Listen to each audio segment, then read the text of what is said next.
Uh, Not thundering like hell, but kind of shapy. I think rain stopped now, anyways. Anyways, do the question. Let's start the discussion about. Those that are done with the question, raise a hand, Zuma. These 14 to 20. I know some of you all did this in school. I don't care about that. Again, do it here.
I'm like keeping my legs in. Can I understand? Many people may face the same issue. The 4:45 time is to come.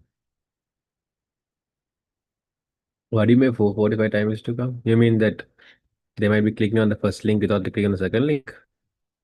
Papa. That's why I clearly put a reminder and reminder about the new link.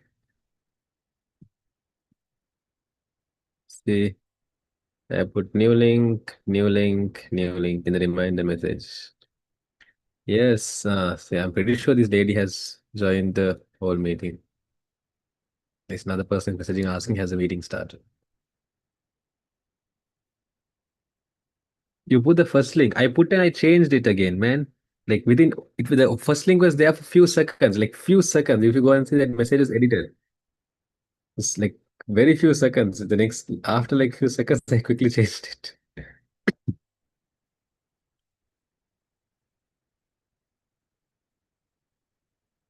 Which year paper? It's your paper, which all did Western points that 2025.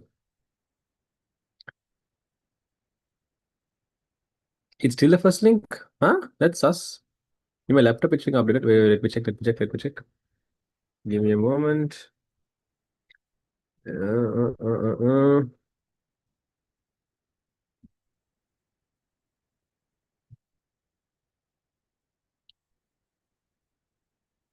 Oh shoot, this bugger has not got updated. It's not my problem. Yeah. Shit. Why isn't WhatsApp getting properly working properly? Oh shit. Hello.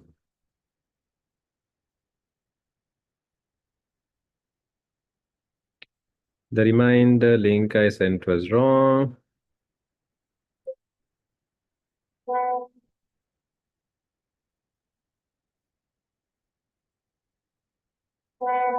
Join using below link.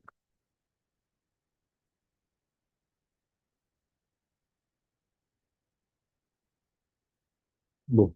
Send the correct one.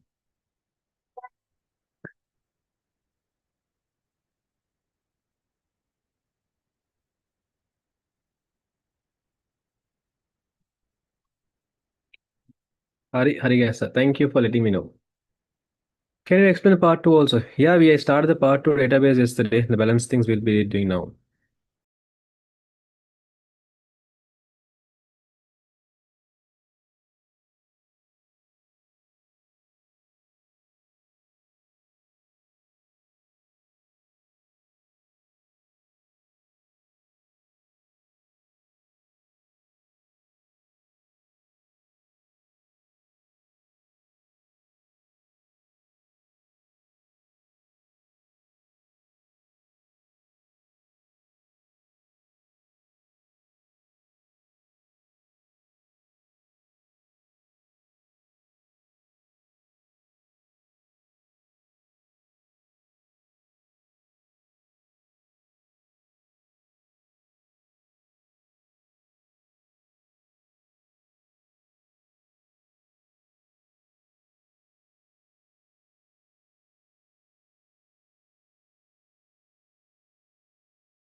Guys, your time is up. Those who are done, raise your hands up. I can see only 12 hands up. Could we shift to that link? Very well. I mean, no, that link has another meeting going on. So no. The tools aren't clear. What's the tool number 7? Um, Tool number so is a spreadsheet. That's a number format tool. Hannah, are you doing to part two? I don't think we'll have time to do part today, but I'll be doing part two as well in this week ASAP. That's fine. Here is my you can get it. I'll drop in the group after this class over. Yadanga Pereira Zoom meeting. Yeah, that's my account. That's one of my this ones. One of my mufti names, y'all know. I had a lot of mufti names. So that's one of my mufti names. Can you give us 2 minutes? Yeah, I'll give you 2 minutes. Quickly do it. Yes, Salma, you can proceed. Might be his real name. Maybe, maybe not. Yeah, someone else had a question in the previous class. I asked to ask at the end of the class. I forgot who was it. Who was it? Someone asked regarding the paper question. I was thinking, who is this? It's me. I'm sorry. Yeah, yeah, do the question quickly. From the tunes you gave, what were the tunes you completed? Only database, right? No. Spreadsheet almost done. HTML completed. Programming, we have just started. P2Q1 is completed. So balance, we have already database, a spreadsheet, few questions are remaining, but database and programming are the main questions remaining. Is it Zainab? You're a private hacker. Nah, public.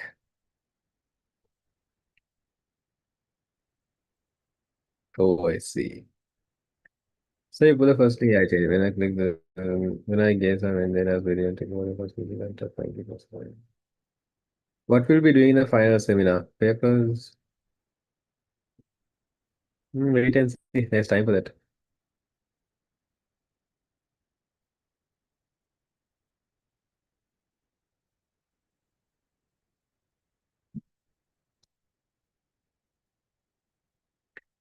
What do you mean by change, Salma? Those are done, quickly raise your hands up. I'll be starting the discussion in 1 or 2 minutes. So those are done, quickly raise your hands up. Others who are still doing, finish it quickly.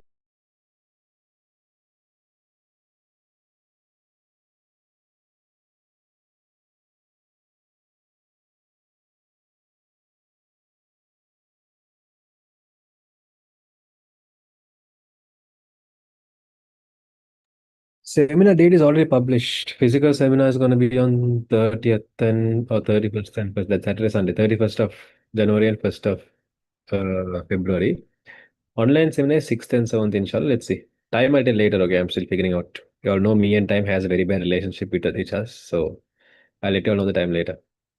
Venue is almost confirmed. We are just waiting. Uh, we are seeing on the Velawak Baranakian. It will be published soon, wait.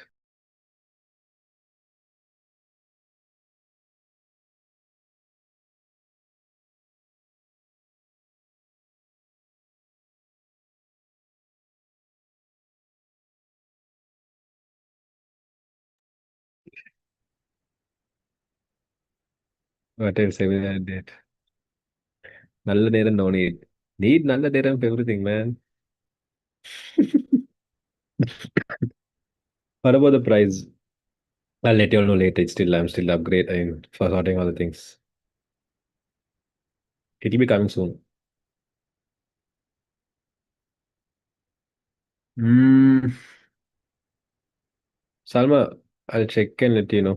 Can you WhatsApp me regarding that? Nekat balano. Mama nekat balanne ape Rizlan bhai balano ne. Ekat tek mat balano I think. Usna replied. We have finished the P2Q1. We have finished spreadsheet almost done. HTML completely done. Balance to be done. Only programming HTML. We have several questions to. So database and programming.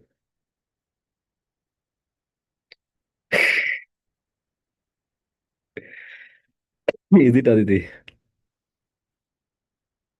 The seminar will be dead beat until midnight. Maybe because me and time have very, very, very, very bad relationship. I don't know why. So let's see. Good luck to your on that. No, that's fine, Salma. Just WhatsApp me. I'll just because I might forget at the end of the class. So at the end when the class over, just remind me. I'll just double check. Okay. Only Master Tracker did not say any details, sir.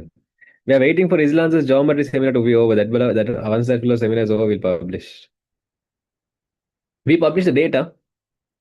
Time का publish करना है, data का publish करा. I can leak the information for you if you all want, but you all have to make sure you all are private. आप इतने अतर इतने इन्होंने काटत किया ना बे. And you should not go and tell any other sirs that I told also. But then they're going to come and kill me.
Okay, let's start.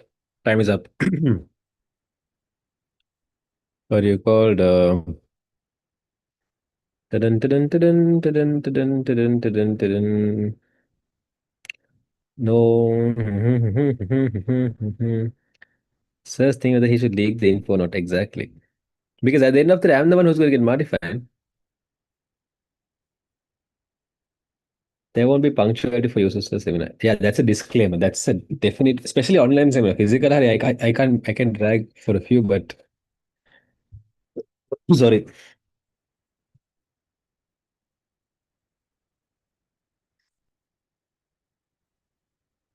Okay, let's start. Is the Ranga Perera you? Yeah, not me, but me. If you start studying about me, if you go like around, um, if you go around 5 years back, you will get data about the connection between me and history, the subject history. If you go like around 3 to 4 years back, you might get the connection between me and another subject, okay, Islam. If you go around, I think 4 years back, no, not four. If you go around 6 to 7 years back and study about me, you see the connection between me and the subject commerce. So, I had one Vesham for one subjects. The finals will be targeted for the oral paper. Will any one of your one question come?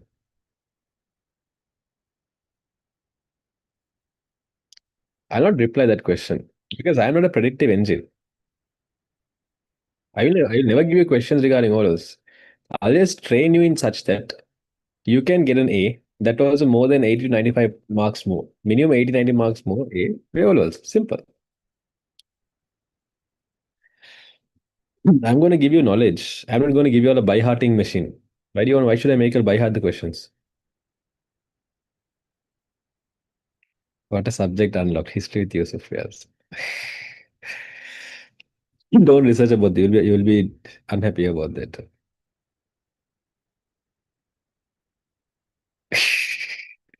Have you thought about teaching Islam? I have already thought, man. Like couple of years back, I was doing that as well. I'm a retired Islam teacher actually, for your information. Yeah, I'll tell, wait. I'm just going to the chat. Arham, There are several places you can search online. I know.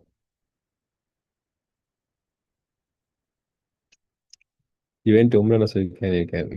That is okay. Let me start.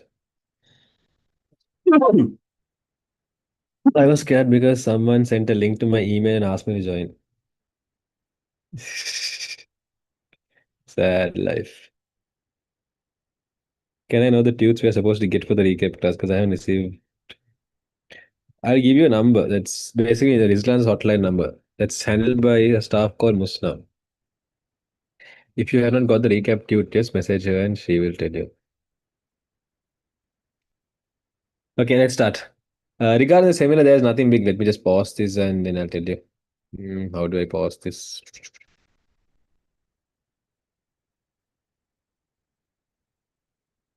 What else asking? So we get tunes too for the seminar. Because there some were asking regarding the recap class. It's a part of this is a separate class, not this class. But yeah, okay, anyways. Let me pause this recording, live stream, maybe.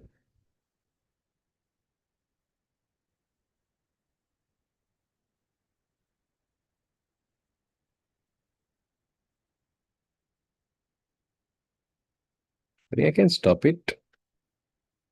That's fine, I'll just tell it. So most probably not others seminar. Okay. I will not tell you where other seminar happen because they all of our seminars are not going to happen in the same place. It happen different places. Okay.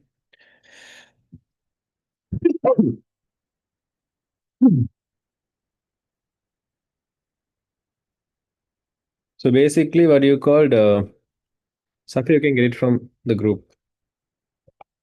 Uh,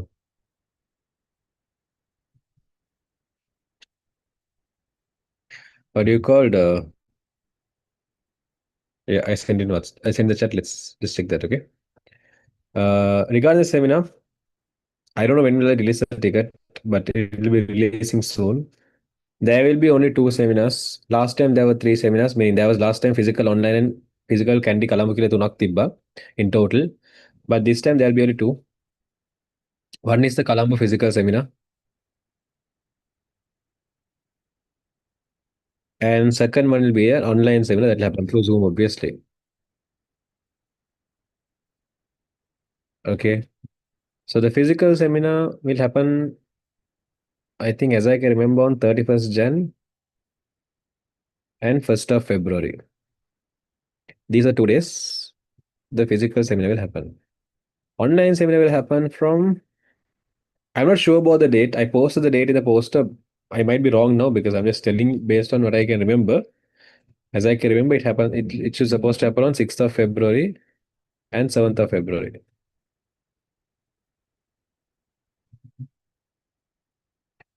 And as far as I can remember, the online seminar and physical seminar's price is going to be the same. That is, if you purchase a ticket early, the price is 2000. Basically, 2000 is the price of ticket, but the last moment purchase, it will be 2500. So early bird offer is 2000.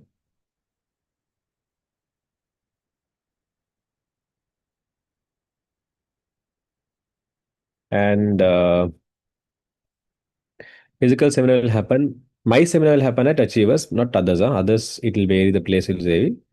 My physical seminar will happen at Achievers Bambalapiti. Achievers Institute, Bambalapiti. So these are the data you need technically need, and I told don't go and tell anyone I told because I'm not supposed to tell all these stuff to you all. Anyways, let's start. How many tickets totally available? Uh, Rizlan's is different. Again, I'm saying my Rizlan's is come different. My one will be I think 300 odd.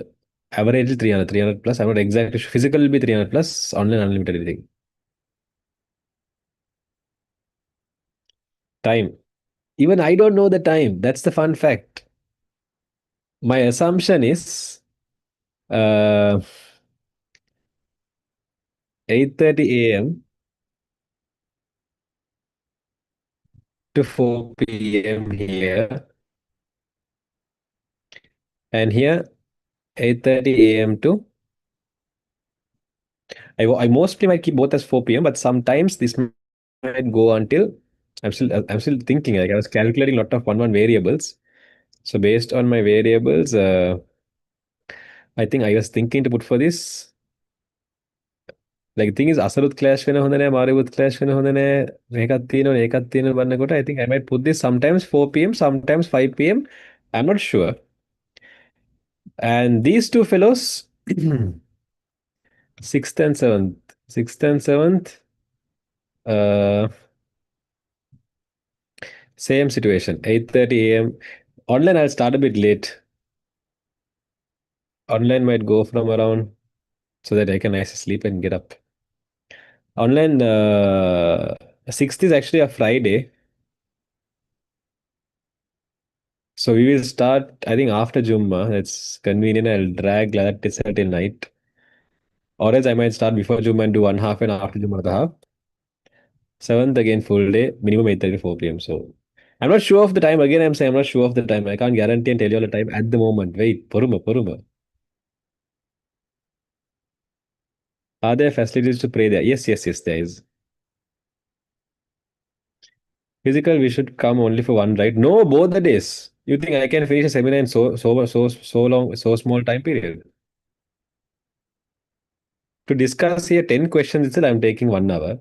You think I can finish a seminar in 2 hours? Practically think, man. Me and time, where are you?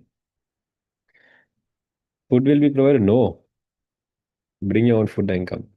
Will tudes be given? Yes, tudes will be given. All the resources and materials will be given. I'm pretty sure the people who are asking me about the time are people who has never attended my recap classes properly. If you have come to my class properly or seminars, then you will know that's a very unfair question to ask. Will be a recap of everything. Whatever is relevant to your O levels, which you need to get an A pass. Simple. Yes, tunes will be given for online as well. The reason why physical and online fees is same is basically because for online there is a price of courier and also delivery is completely free. So this price is including all those delivery and all. That's why the price is same. Okay, let's start. 13 hours. I didn't calculate the number of hours. To be honest, Wallah, I did not calculate the number. How many hours are there? 8:30, 9:30, 9:30, 10:30, 10:30, 11:30, 11:30, 12:30, 12:30, 1:30, 1:30, 2:30, 2:30, 3:30, 3:30, 4:30. If I make 4 hours, if I make it 4:30, then 16 hours minimum. Adal, no? Okay, let's start.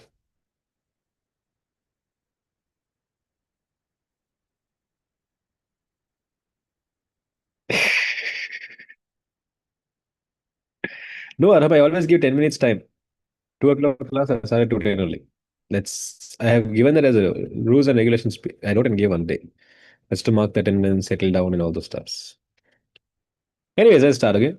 So, what shortcut key combination is used to center align and text in Microsoft Word software? That's very easy. To center align or something, use a Control E. Okay, this is for center align. And Control plus C shortcut is used to copy something. Control plus A is to select all. Control plus L කියලා මොකුත් නැහැ, as I can remember. Control plus L. Is there anything called Control plus L?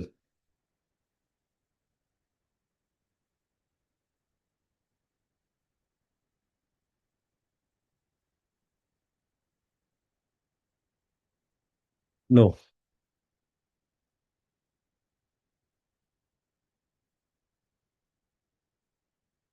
Left align did not have a shortcut as I know. They have put Control plus L for left align, but as I can remember, left align did not have a shortcut. Okay, but let's take it as left align. Okay.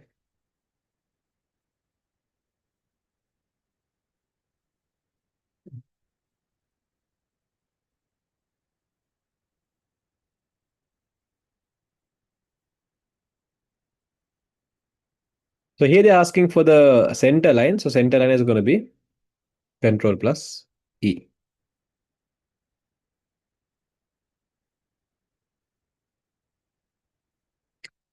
A direct question. There's nothing there. If you have any questions, drop in the chat.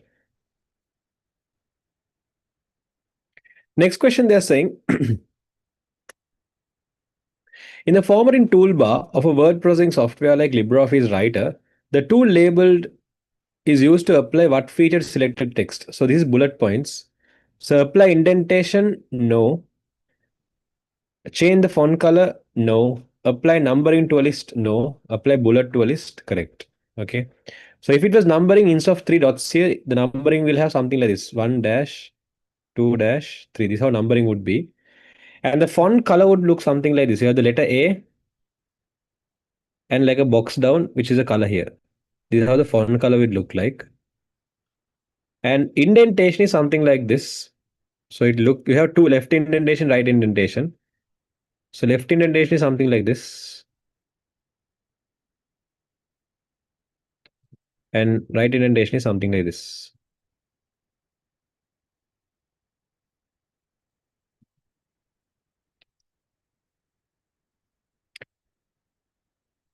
I don't know. I mean, so the answer is answer number three. Again, direct answer. There was nothing there. Is this the paper you always saying it's hard? Sheesh.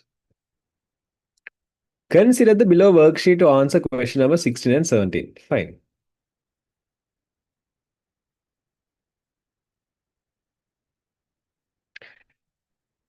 Which formula is used to calculate tax in this? Okay, the worksheet calculates net salary of an employee. Net salary of employee by adding allowance and overtime to the basic salary. So basically, they're saying this salary is in the here you have the basic salary, you have the allowance, you have the overtime, you have the total earnings, and you have the tax percentage, and then it's okay, fine. Okay. Which formula is used to calculate tax? So they are saying tax is basically 10%. If you read the question properly, they have mentioned that. But you call, I mean, if you look at the spreadsheet properly, they are saying tax is 10% of total. Okay. So to get the 6,800, you have to take the total amount and you have to multiply it by 10%, right? So that's going to be the total amount is there in, okay, spreadsheet is not very clear, but based on how it looks like, this is the first column, so it's A. Second column should be B, and third column is C, right? So that cell which has a total earnings, that is there in this cell, which is cell B5. Okay, so you take the B5 amount and multiply it by 10%. So there are two ways you can multiply by 10%. One is you can multiply by 10 divided by 100. Another way you can multiply is into 0.1. Both are going to give you 10%. So if you look at the answers here, the first answer is B5 into 0.1. The mistake here is what? It's wrong, but what is the mistake there? No, Fatima, it's the same. Tools are the same.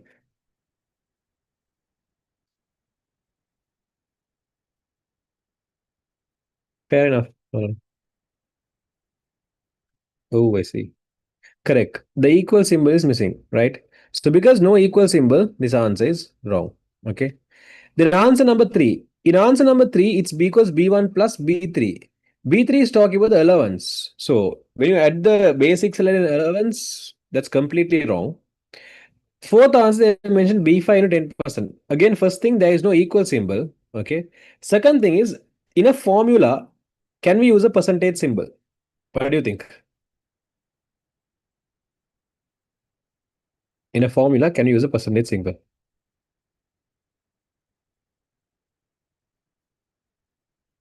Sorry, heading, it's heading, correct.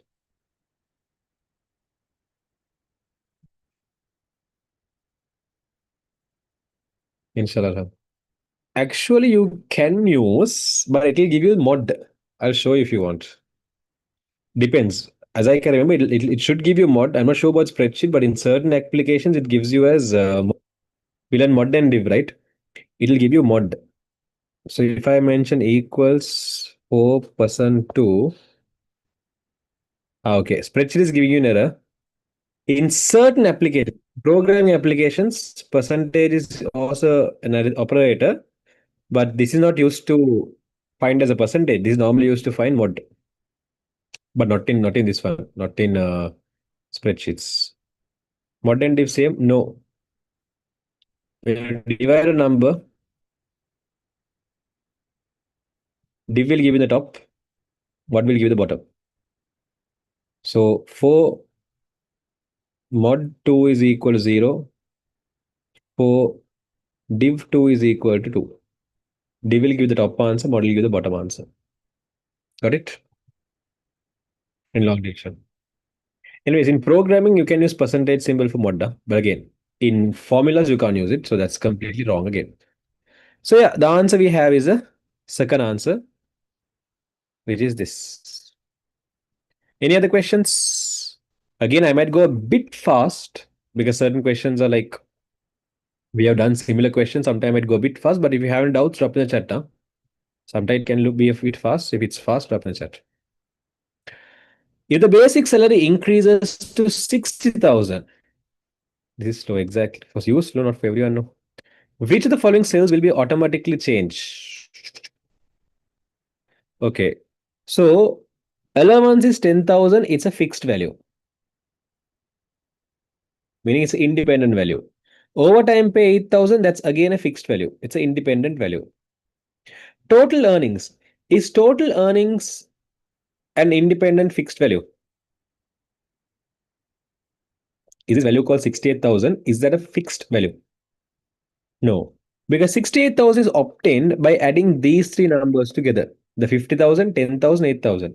So if this 50,000 change to 60,000, if this 50,000 basically is changed, will the total earnings get changed?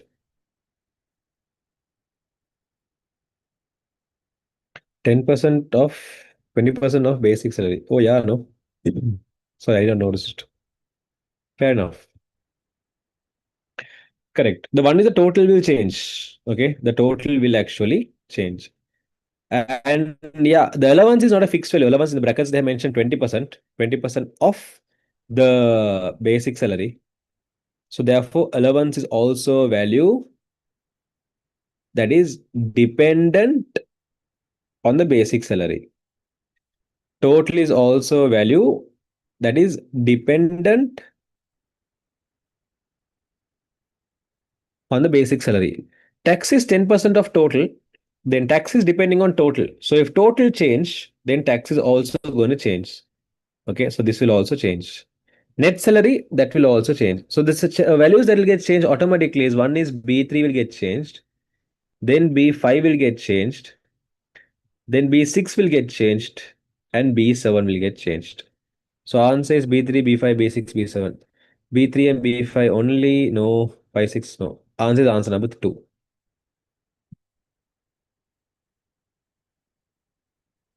This is the answer.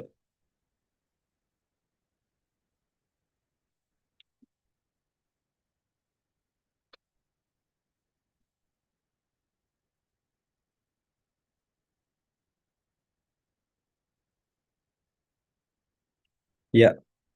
So basically, what happens here is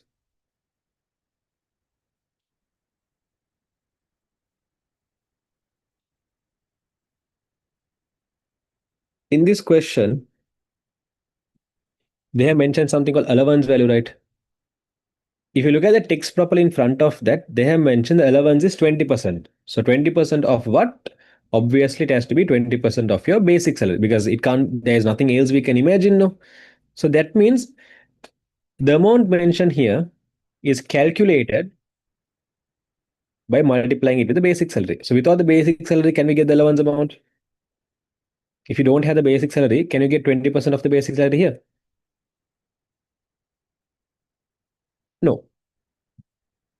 Okay. So basically, this is a value that is dependent on the basic salary. On the other hand side, if you take overtime pay, directly they have mentioned overtime is 8,000. They have not told you that overtime is calculated as a percentage or how it's calculated. They have not mentioned. Directly they have mentioned 8,000. So we can take 8,000 as a direct value. Then here they have mentioned something called total earnings. So how is the total earnings obtained? By adding the basic salary, allowance and overtime pay, right? So the question is saying if they change this 50,000 to something else, they're asking what are the cells that's going to automatically update? No. So when you change this 50,000 to something else, automatically the allowance is going to update because allowance is dependent on the basic salary. And automatically the total is also going to update because why? Total is the addition of these three. So if the basic change, then definitely total is also going to change. Are these two parts clear?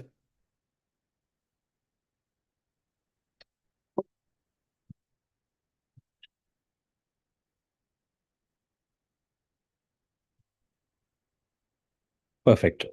Now, next is what you call the next one. That is basically tax 10%. So they have mentioned tax is the 10% of the total. So if total is 68,000, if total is going to change, if total is going to change, then automatically the tax is also going to change. Why? Tax is 10% of total. So if this change, then definitely 10% of that will also change, right? So therefore, this is also going to get changed. Okay. And what do you mean by net salary? Net salary is going to be you're taking the total salary, which is 68,000 is the total. At the moment, total salary is 68,000, and you have to pay a tax of 6,800.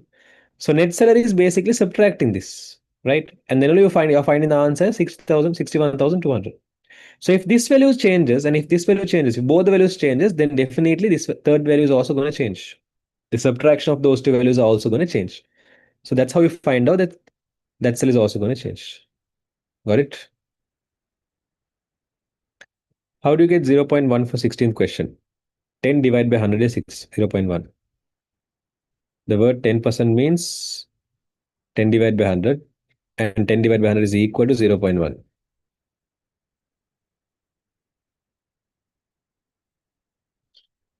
No, Fatima. Next. If you have any other questions, drop in the chat. What Excel data types are included in salary calculation worksheet? Salary calculation worksheet. Have you used text? Yes. Have you used numbers? Correct. Have you used text? Correct. Have you used numbers? Correct. Have you used formula? Formula is not a data type. But let's say formula. We have used formulas. Yes. The question had mentioned no. What formula is used to calculate text? Have you used Boolean? Again, Boolean is not a data type in spreadsheet. Okay, so let's ignore that. Have you used number? Yes. Have you used date? Date is not used, so this is wrong. Okay. Then have you used text? Yes. Have you used number? Yes. Have you used formula? The point is formula is not a type, data type.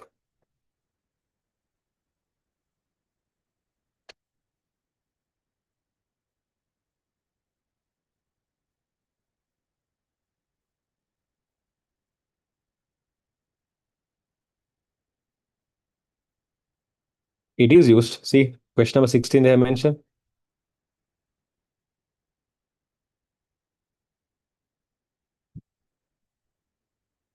Wait. This is salary is there different? Yeah. Correct. What do you mean it's used inside? So formula is not a type of data type. Normally, if you take spreadsheet,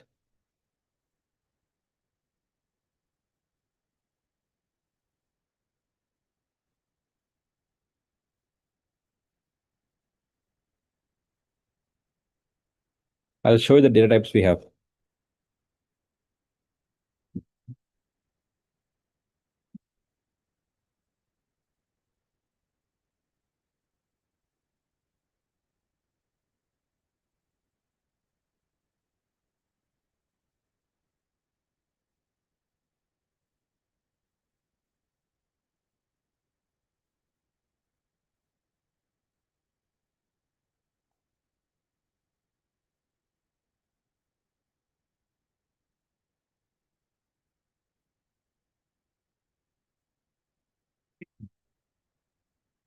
These are the, you can see the screen, right? General, number, currency, accounting. Can I see that part? Okay.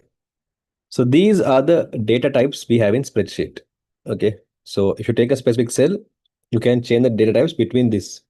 So as per this, do we have option called formula?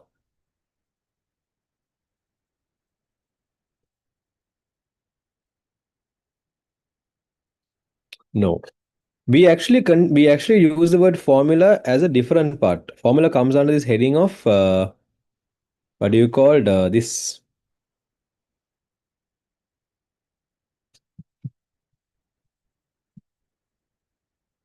Can't remember the name of the heading. The heading you have label value formula killer.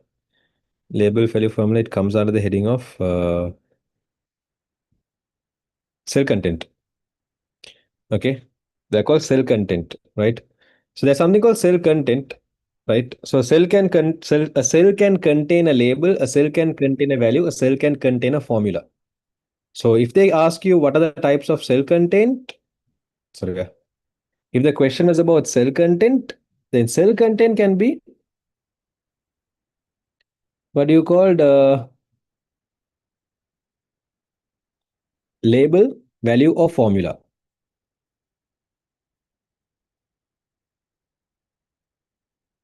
Now, formula means you all know what you mean by formula. Now, let's start with the equal symbol. Value means any data that can be measured, any measurable data, you call it as a value. And any non-measurable data, you call it as a label. So these are called cell content. But for data type, formula doesn't come. So answer is going to be the first one. Okay. So keep in mind under data types, what you might get is you might get text, you might get number, you might get currency, and you might get date, you might get time, you might get percentage. These are the data types y'all are going to come across. Is that clear, all of you?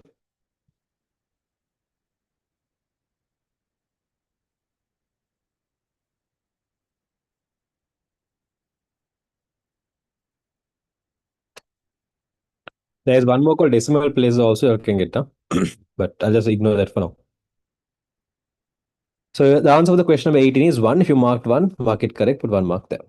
So keep in mind, formula is on a data type, formula is a cell type of cell content. That means what can the cell include? Okay.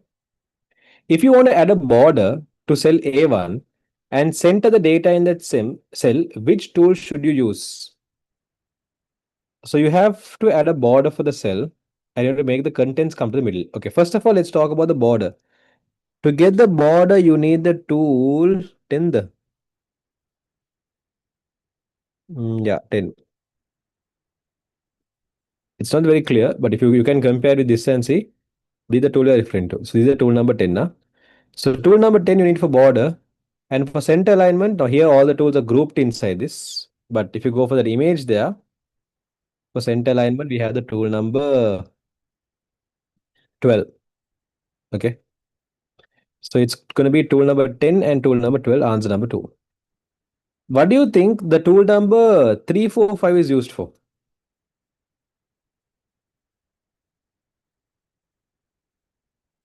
What do you think the tool number 345 is used for?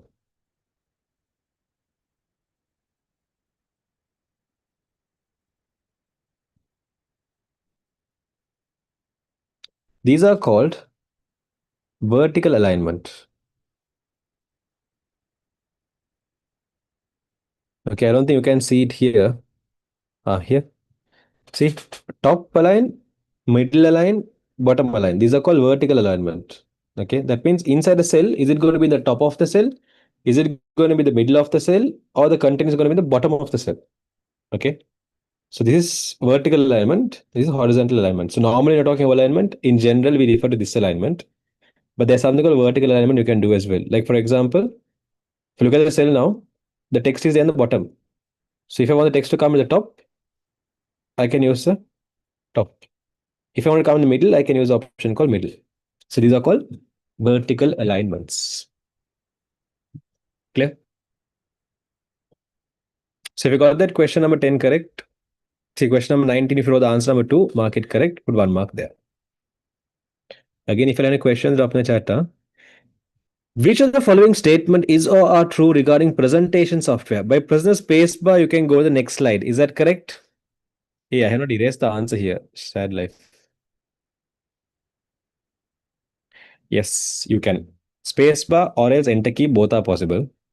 By pressing Control plus N, you can get a new slide. Correct. By pressing the B in the slideshow, you can get screen black. No. To get the screen black, you have another shortcut key. That is F5. Let me double check. Let me double check. Let me double check. As I remember, it is F5 key.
I think it's F5 key. Okay, I'm not sure. I'll just get it.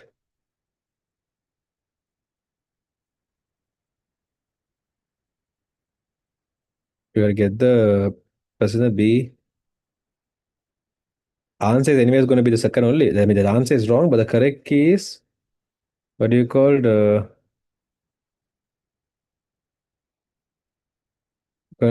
president B instead of blank screen. Erase blank screen for blank screen during slideshow, right? Yeah,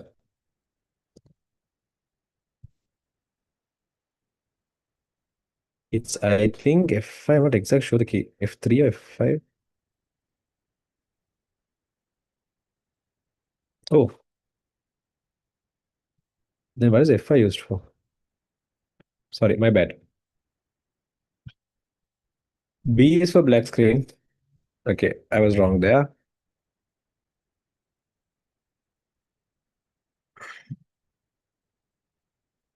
You can press the letter B for black screen, and you can press the W for white screen, and then what do you call for a new document? For a new document, you press the Control plus N. For a new slide, you press Control plus M.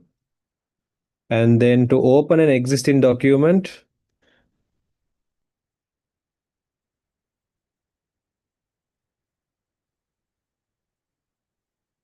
you press Control plus O. And then what are the shortcut keys you will need? Mm,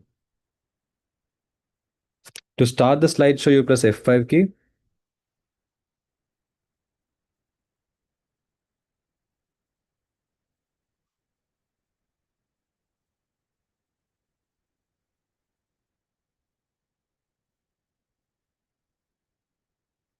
To start slideshow, you press the F5 key in your keyboard. And then to duplicate slide, you have the Control Shift and D.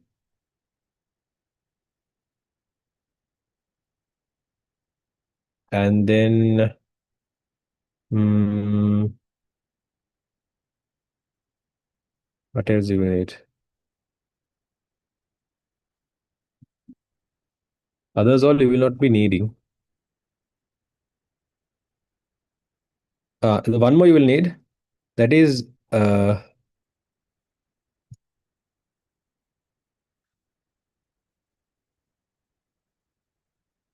to end the slideshow, you will need the escape key. Mm, Start slideshow from the beginning, F5 key.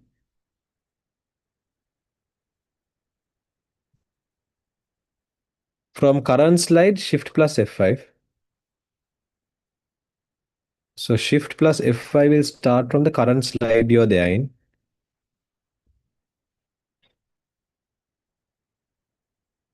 Current slide. If they're asking your questions regarding slideshow shortcuts, this is what they'll be asking you all, if I am not wrong. So sorry for the mess I made earlier.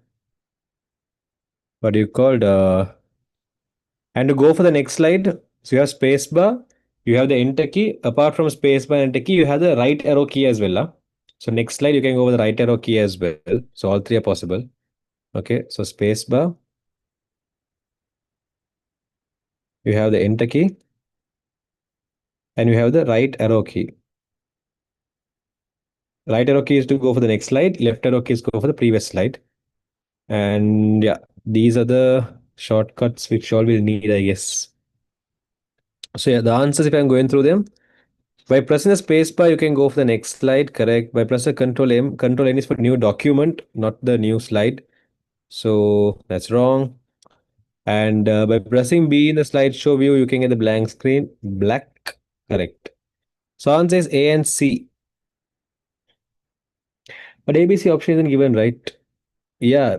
I mean, it's new slide is M. I mixed it up. I mixed the N and M. New slide is M. New document is N. So it's not new document, it's a complete new document. Like, so answer is third one. Any other questions you don't have here?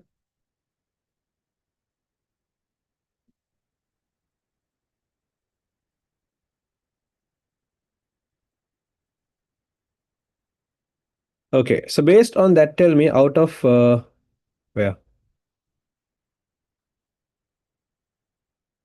Seven questions. The one, two, three, four, five, six, seven. Out of seven questions, if you put 1 mark each, how many marks you got? And those who have any questions regarding these seven, drop a message in the chat.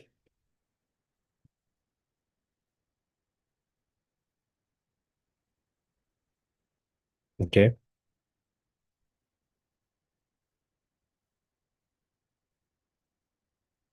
Any other doubts anyone have here?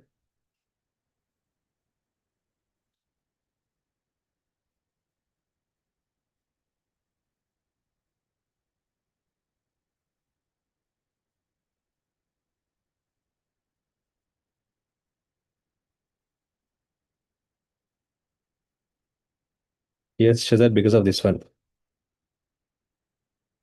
There is a John Pick song going. I'll let you know when you come for the questions below or after this. Okay, start doing these questions, all of you. The question 21, 22, 23, 24, 25. I'll give you around 4 plus 6. Now it's 8:36. I'll give you time till 8:45. 10 minutes. I'll put all of your hands down. So if you're done, raise your hands up. If you're done, if you're finished, if majority of you finish the question before 8:45, then I'll start discussing 8:45. Or else I'll discuss at 8:45. Quickly do this question. Once you're done, raise your hands up. Those who have any questions, drop in the chat. 19th one again. In the 19th one, they're saying you want there is a cell, it seems. Okay. For this cell, you want to add a border. Okay. Apart from adding a border, you want the text inside the cell to come to the middle. See, center the data in the same cell. So if you go for a spreadsheet, right, you take a cell. This is a cell no. Now currently you can see there's no borders. So if you want to add a border, you have this tool called the border tool. So if I click on the border tool, there's options here. Top border, bottom border. So I can select how I want the border. I'm going to go and select this thick outside border. So now you can see the cell got a border. So look at the E11 cell, it has a border. Okay. Now by default, when you type a text in the cell, okay, by default, if I type a text in the cell, it will come to the left side. See? So if I want this text to come to the middle, what I should do? I use the center line tool, which is this. So first they ask what is the tool you need to make the text add a border for the text. So to add a border for the text, I use the tool 10. Second, they ask how to make the text come in the middle, and that's the tool number 12. So the center line tool. Clear?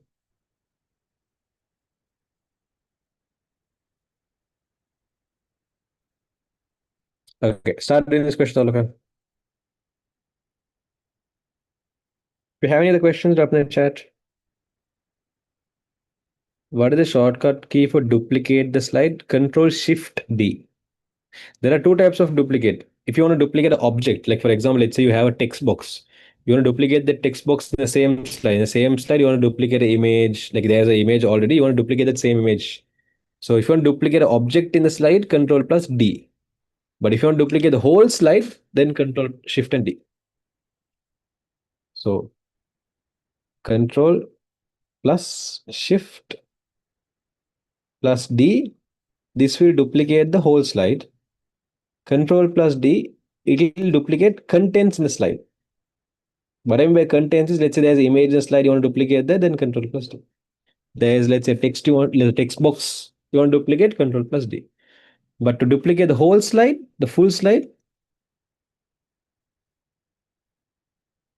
it's Control Shift D. Got it?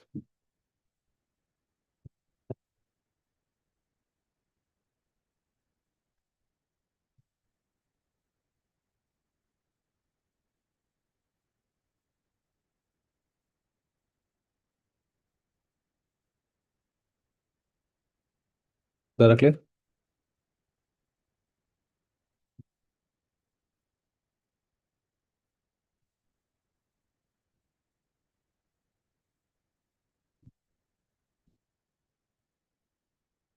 Those are done. Raise your hands up. Those are any questions I can ask. Give me a moment, I'll be back. Hands up if you have a doubt, drop in the chat.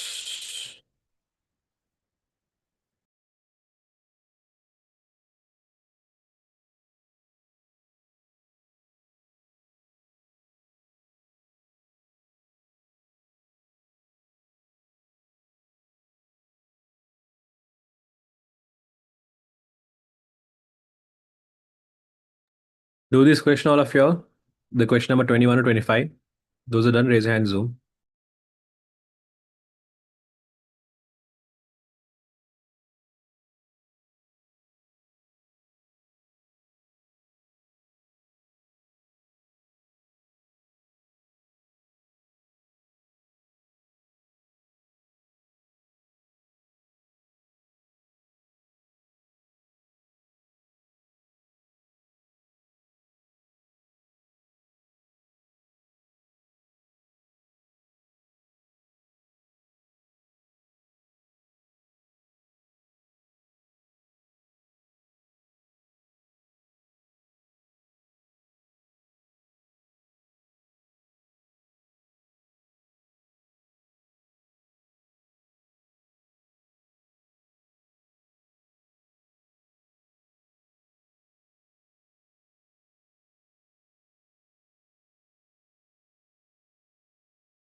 What is it, Julie?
Those are done. Raise your hands up. I can see your 12 hands.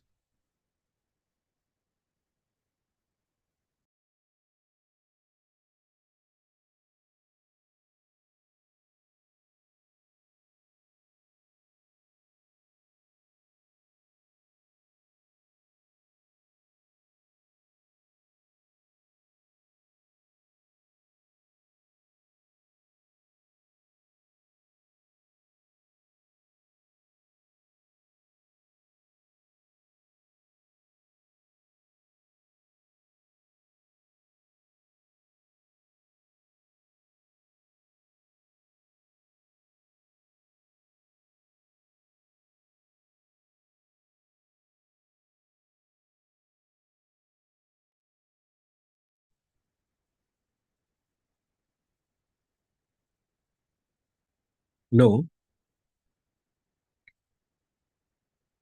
because F is how much? F is having only 0.5 GB. 0.5 GB is half of 1 GB. 1 GB is 1024 MB. So half of 1024 is 512. So in 512 MB space, how can I store that?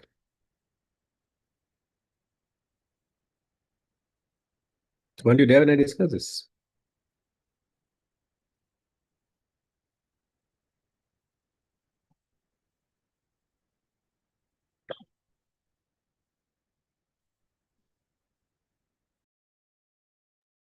Oh, okay, okay, let's check the recording. I told you the logic how you should do that question.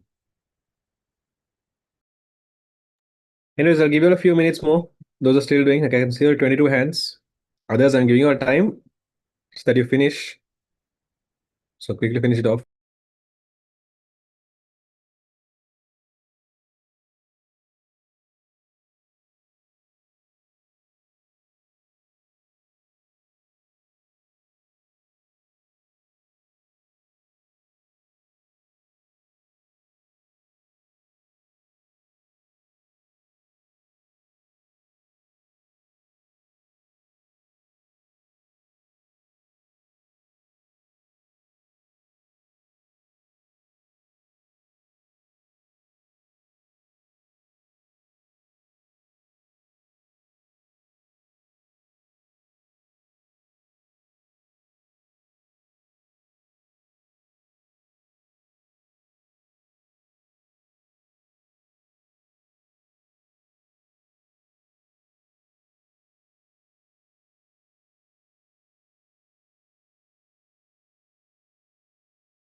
Okay, let's start answering.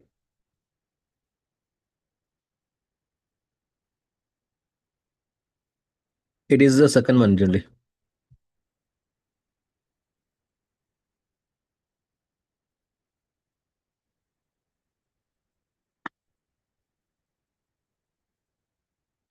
Okay, so this question they mentioned that consider the below tables taken from school sports event management database. Okay, which of the following problem or problems could arise if the name field is used to link the two tables? Data redundancy will increase. No. Inconsistencies can occur, correct. It will make the database more efficient. Now, what is the problem? A and C. Isn't there an option called A and C only? Sorry, only B. B only. Because there is no option called B only, I'm going for A and B only. I'll tell you why it's no, okay? I thought about data redundancy yesterday, right? If I can remember data redundancy, yesterday, day before yesterday, okay? Redundancy is where the same data is stored in multiple tables. Currently, look at both these tables and tell me, are there any fields that is there in this table as well as this table? Hmm. Are there any data that is stored in both these tables? The same data stored in both the tables? Yes. What is a field that's stored in both the tables?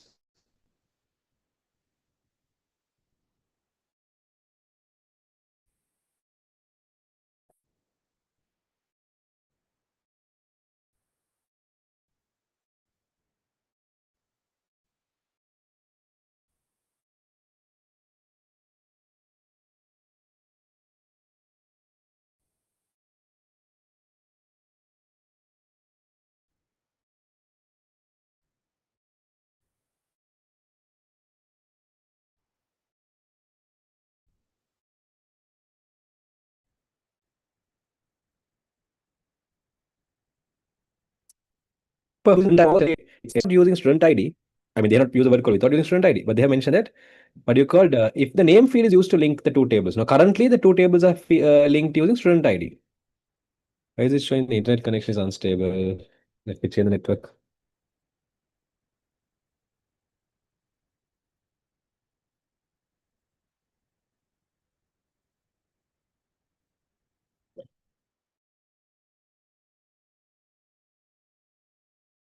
Network now. I changed the network.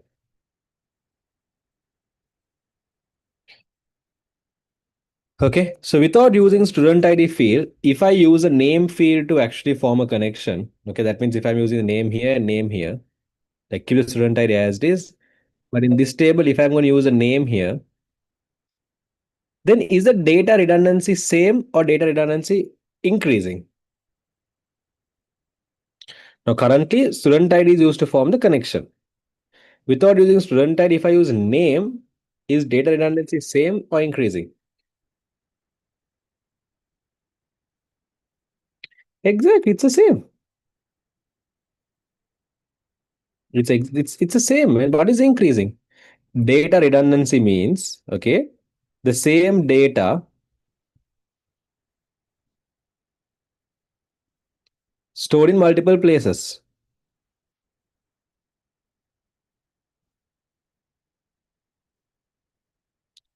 Now, currently, what is the same data stored in multiple places? Here, student ID is there. Here, the student ID is there. So, without using, no, the purpose student ID is there here is to form a connection. No? So, without using student ID, if I use name here, okay, I'm just replacing this column with name. Without using student ID to form a connection, I'm going to use name to form a connection. So, it's going to be the same. Right? Then these two fields will be redundant. The blue and blue will be redundant. So actually speaking, it will not increase redundancy. Redundancy will be the same. But the amount of data repeated is increasing. No, it's the same. Completely same.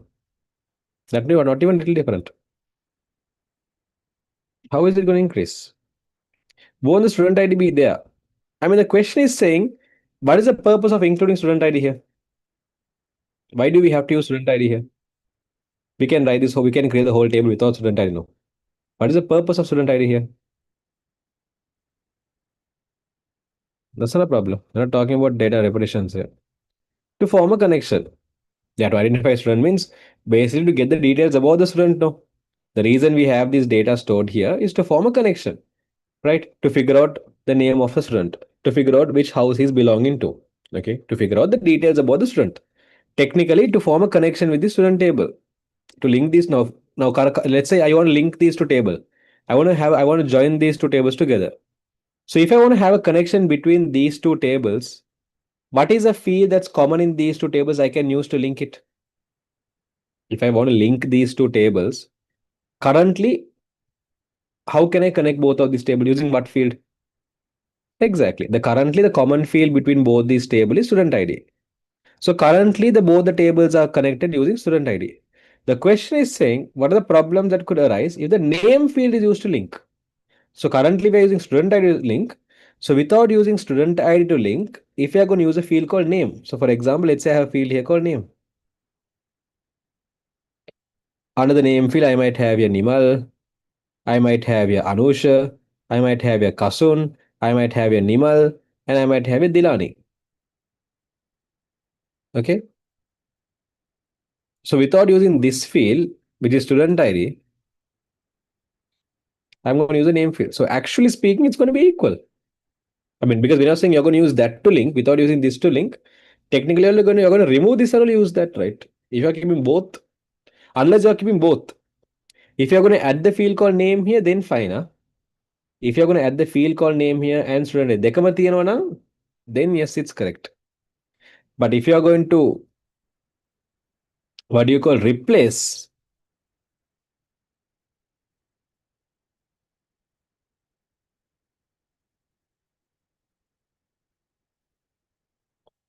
But sir, they're not saying they're going to remove student ID, right? They're not saying they're going to remove student ID, but they're saying they're going to use the name field to link the two tables. So you're saying you're going to include name field to link the two tables. Okay, when you say you're going to use a name field to link the two tables, then that's going to be removed. Because if that's there, then you don't need that. Okay. But again, because we don't have any other options, I'm going to go for that. Okay. Because we don't have any other options, I'm going to tell that what you call A and B both. But to be precise, redundancy will be same unless you're adding a new field. Because it's not clearly mentioned, are we going to add the new field or are we going to replace the new existing field? But because they have used a word called with the name field used to link the two tables, currently we're using student ID and we're going to shift to name.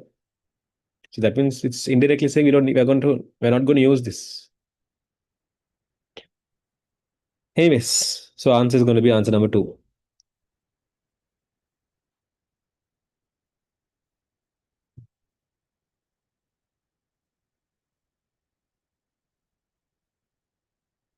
Did any of you come across that situation? Did any of you have that doubt? How many of you had that doubt? That the number of the redundancy is not increasing. It's the same killer.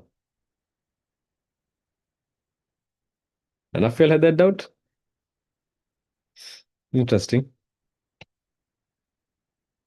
That means you wrote the answer in Kanapara, which you were not even sure if your answer is correct. Correct? You were not sure of your answer? No?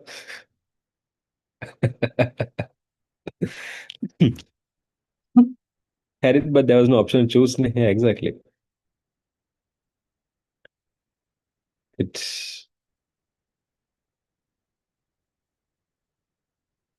if you want to find the total number of points each student earn, which field should you group the records in the event participant table by? Group by student ID. So they're asking if you want to find the total number of points each student earned. Okay, now for example, you can see the student S001 had got 10 points here. S001 had got 8 points here. So if you want to make sure, okay, S001 got total 18 points.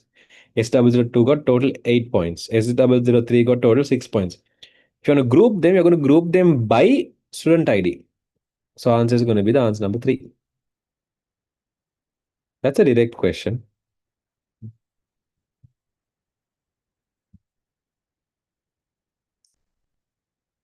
Obviously, C is wrong, but A and B look kind of correct. Okay.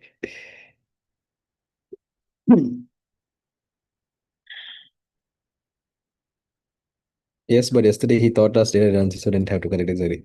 Why did they give A and B as the correct option while it being wrong, as they understand wrong? No, it's not that it's like this. It's about interpretation. For example, when you use the word what you called when they have mentioned that when they have mentioned the part called what you call name field is used to link the two tables. Okay. Currently, does the event participation table has name field? Currently, does it has a name field? No. You have to add it. Okay. So because it does not have it, because it doesn't have the field, you have to add the field. Okay. Now, when you're adding, there are two things you can do. One is you can completely add a new field. Another option is you can replace an existing field. Now, why I told replace an existing field is because they're saying you're going to use a name field to link the two tables. So currently, who is used to link? Currently, student ID is only used to link. So what I'm going to do is I'm like, okay, we don't need student ID hereafter. We're going to use name. So my perception was removing that and using that. But the question's perspective was keeping both, and while this is there, you're going to use that. It's like, for example, you have the key. Okay, you have a gate. For the gate, you have the key. But while you have the key, you're jumping over the gate and going. Something like that. Make sense? Like you have the key, but without using the key and opening the gate and going, you're climbing over the gate and going.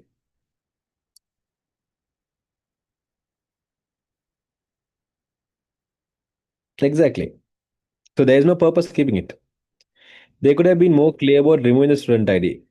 They should have used the word what are the problems that could arise if the name field is used instead of sorry if the name field is used no if we add a new field or if name field is used link the two tables I mean, they should mention the idea of adding. Like they can mention like if the field called name field was added to the table, kind of. Use this as real life examples. It's practical. It's practical. So, anyways, that's fine. You can't always expect them to be so lenient. Anyway, so answer for the question number 22 is 3. Anyone have any doubts there? That's a direct question again, but you have any doubts there? Hmm.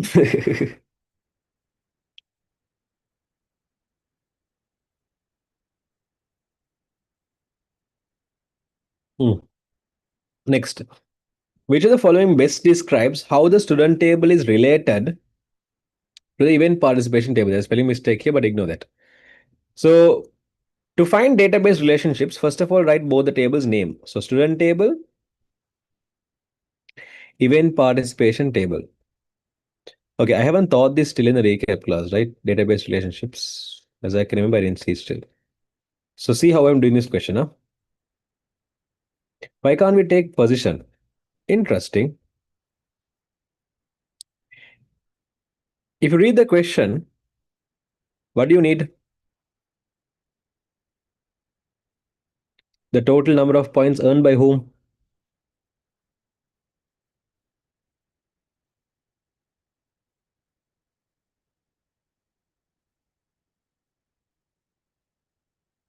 Hmm? In the question number 22, they have said the total number of points earned by whom? Hmm.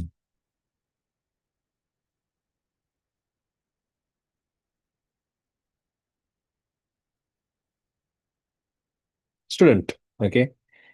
If you use a position and if you group them, you know what will the answer be? The answer will be something else. First position got 10 points. Second position got 8 plus 8, 16 points. Third position got 6 points.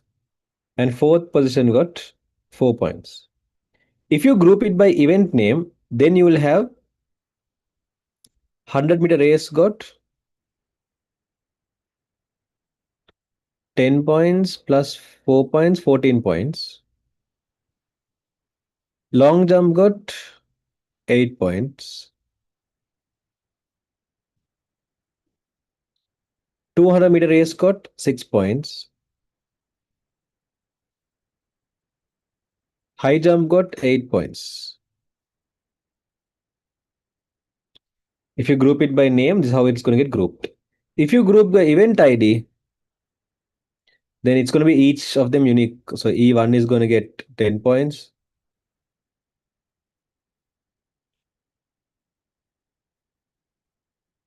E2, E3, E4, E5, E6. And that's going to be 10, 8, 6, 8, 4. 10, 8, 6, 10, 8, 6, 8, 4. 10, 8, 6, 8, 4. Only 5 events are there? 5 events. So if you group by event name, if you group by event ID, then this is the different values you will be getting for each group. Each group's total points is going to be this. If you group by event name, then this is the name for each event. This is the name you're going to get. 100-meter race is going to have 14 points. Long jump is going to have 8 points. Okay, that's how you're going to get. If you group by position, first position has 10 points, second position has 16 points, third position has. But if you group by student ID, then you will have SW01 got 18 points, SW02 got 8 points, like that. Now, does it make sense? Why is it 3 and not 4? Is it clear?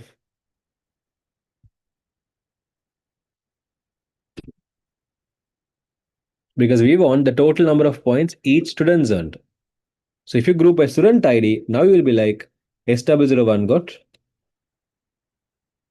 18 points. SW02 got 8 points, like that. Zoa clear?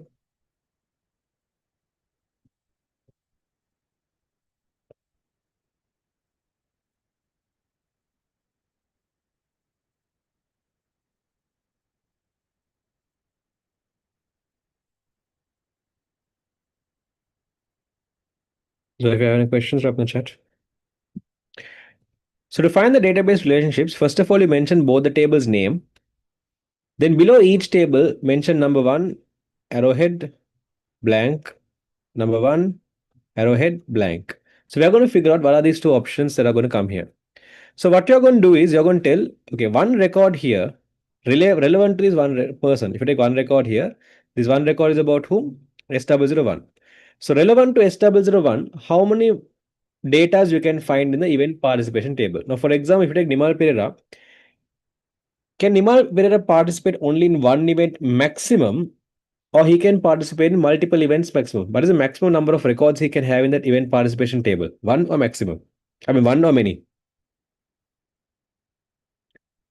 If you take this fellow called Nimal Pereira, he can have only one record in the event participation table.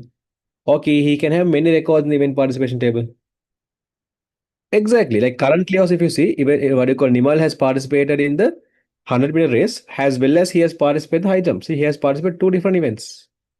Okay. So same person can join multiple events. So one record here can be connected to multiple records here. So I wrote M here. Is that part clear? Understood why I wrote that one record here can be connected to maximum many records there. If you have any questions, drop in the chat. Now vice versa. If I take one record here, for example, I did the first record here. This first record in the event participation table, how many records it can be connected to the student table maximum? Can you explain again? Yeah, after this I'll explain, okay? But before that, if you take one record here, which means if I take this record in the event participation table, if I take this record can be connected to how many records in the event that means this is talking about event participation. This event participation can be relevant to how many students maximum? To a one student or many student?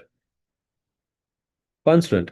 The data I highlighted in blue color, that is the details about which student. What is the name of that student that data is relevant to? The data I highlighted in blue color, that's a data relevant to which student? Correct. It's relevant to Nimal. Can it be only Nimal? I mean, is it only Nimal? Yeah. So because one record here can be connected to only one record there maximum, I'm going to write one here. Because maximum you can connect only to one record, I go and write one here. Then you write the values that are there in the box. So what do we have in the box? 1 and M. So the relationship is one to many relationship. Simple. I'll explain again. Focus.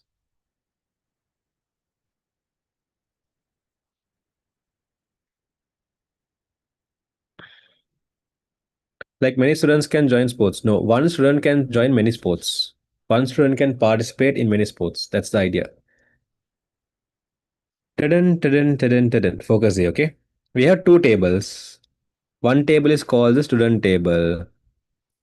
The other table is called the event participation table. So step number one, I write both the tables' name.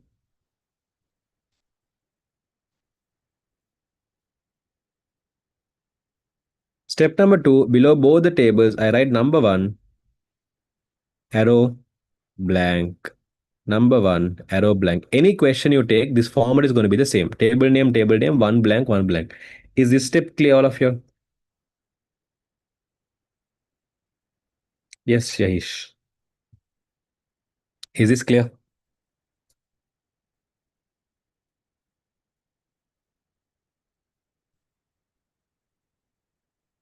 Not clear?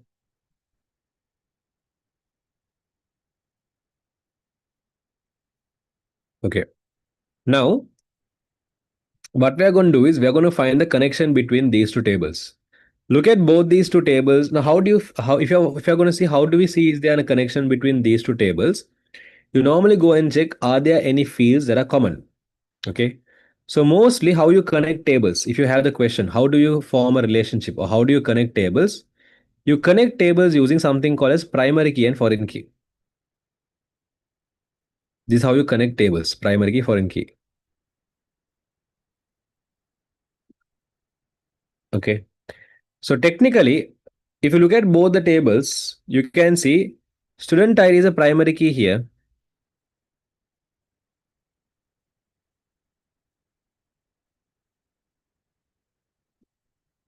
and student ID is a foreign key here. So normally when you're finding connections, that's how you form connection between two tables. You connect tables using primary key and foreign key.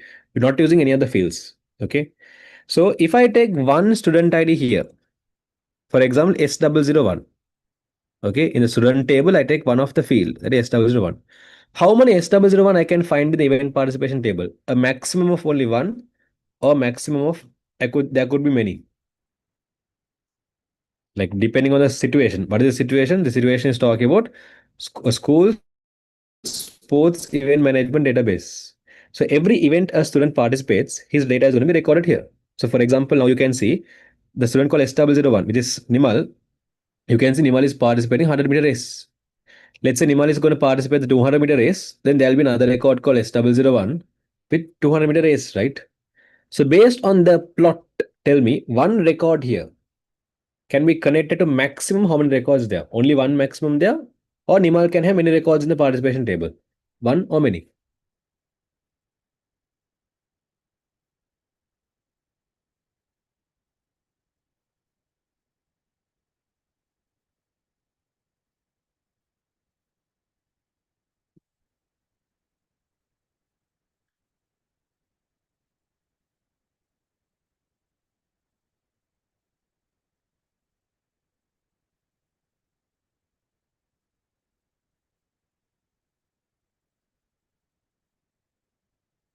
Many.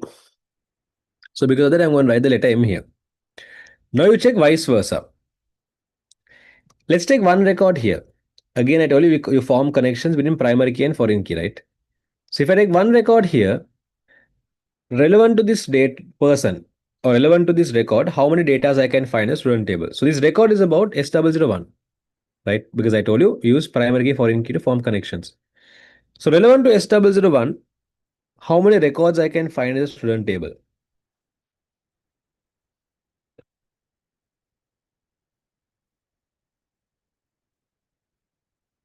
Only one, or I can find many? Exactly. I can find only one. Okay, that's the first record. So what do you call? I can connect to one record here. Now, right, what is there in orange in both the boxes? You have one to many relationship. So one student can participate in many events. That's the connection between these two tables. Is that clear?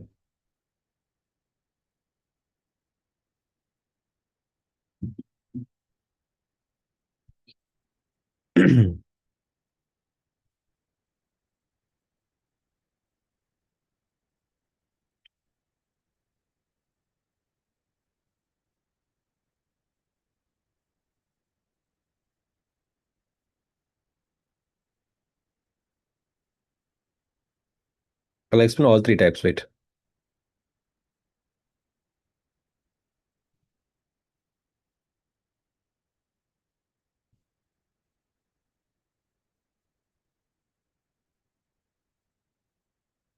Let's say I have a student table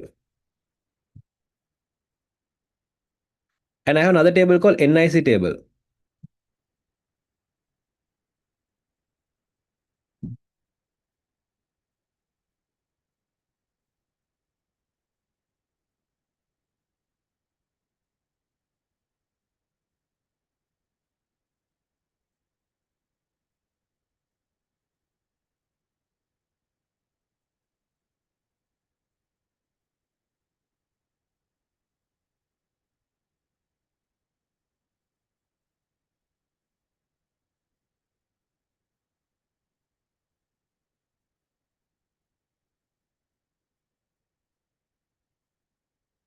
Okay, I just put down random NIC number. Okay, these are like completely fake.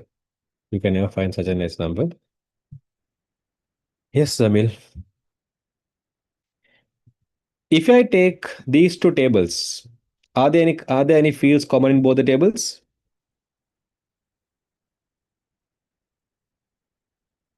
Are there any fields common in the student table and in IC table? Yes. So let's find the relationship between these two tables. So one box, one box. Okay. One student can have how many NIC numbers? One or many?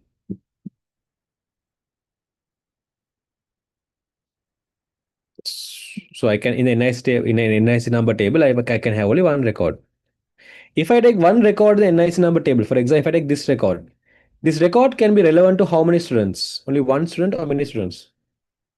That NIC number I have circled there is one student's NIC number or multiple students' NIC number?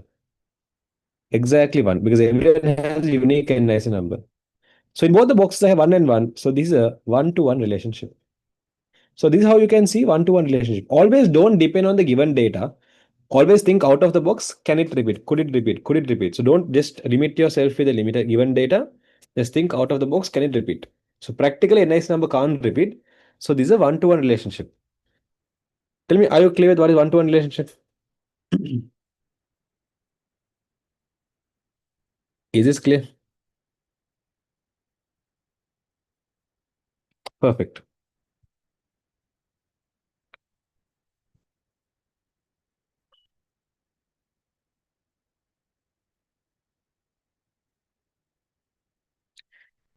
Look at the table.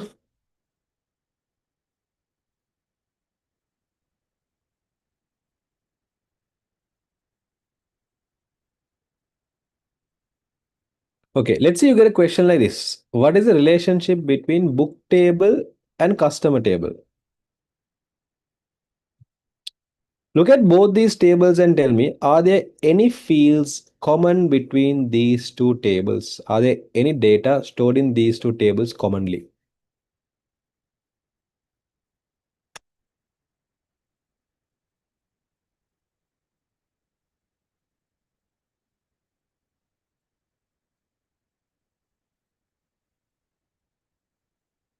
Okay, I'll make your work easy. Let's reduce the complexity. Let's reduce the complexity. Let's reduce the Okay, if I'm going to explain you this table, these two connections, it's going to be a bit complex.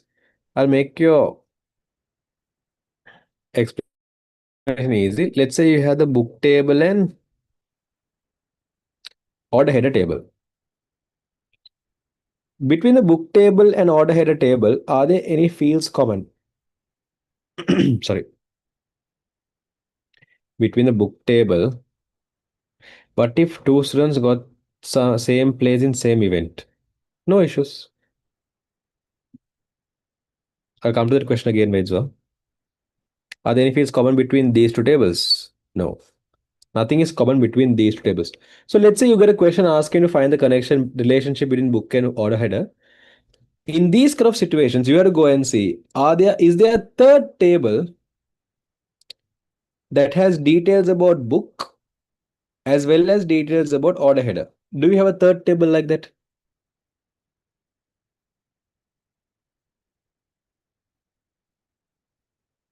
Which table?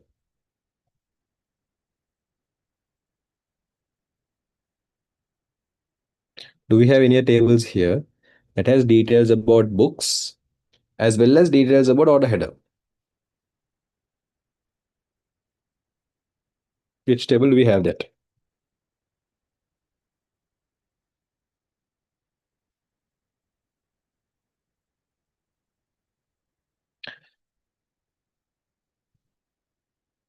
Correct. Details about book as well as details about order. It's then the order item table. Okay, order item table has details common to both. Up to here, I will clear what has happened.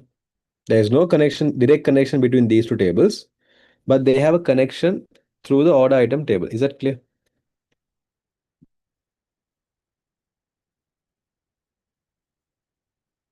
Okay.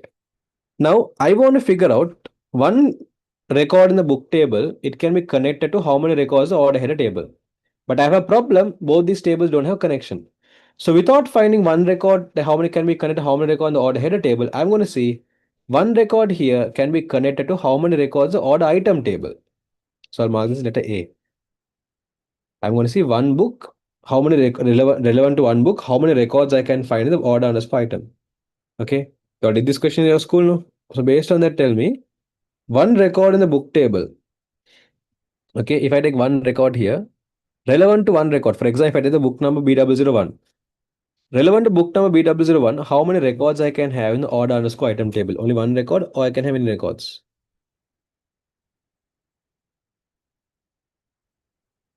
Again, don't limit yourself to the given data. Practically think, can it repeat? Just go through the whole question and see if you want.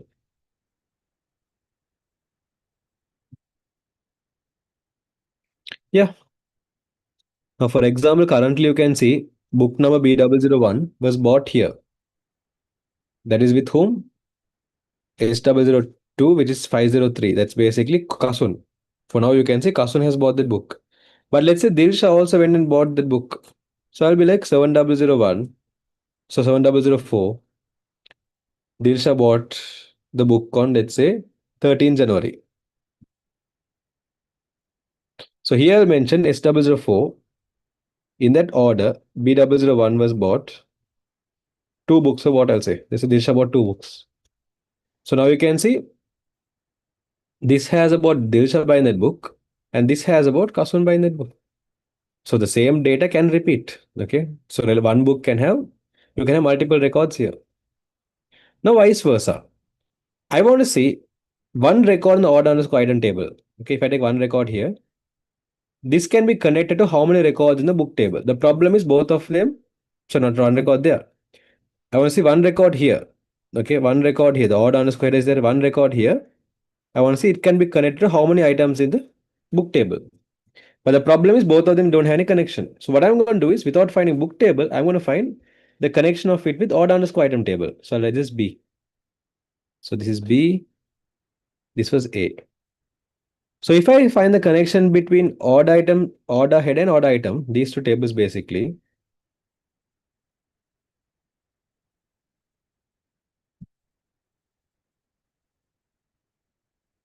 okay, one record in the order underscore header, which means this book record.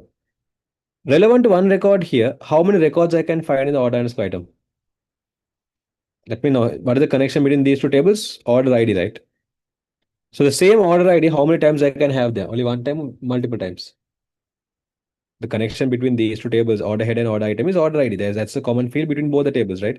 So the same order ID called 7001 can be there in the order underscore item table how many times? One or multiple? Yeah, even if you look at the given data, you can see 7001. Here it's there once. This one 7001. You can see it's there multiple times. So one data here can be there multiple table. So now if you see what is the data that's common in both the what is the box what is the letter that's common in both the boxes? It's M and M. So the connection between them is many to many relationship. But I'll give you a hint.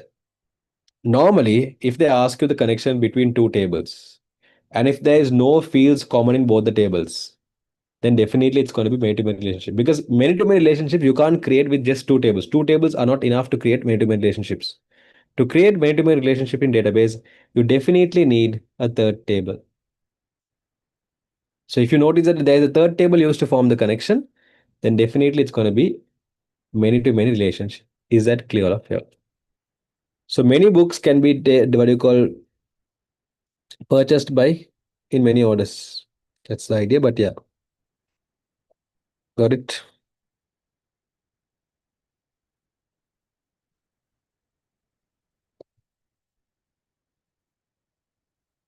Do you have any questions up in the chat?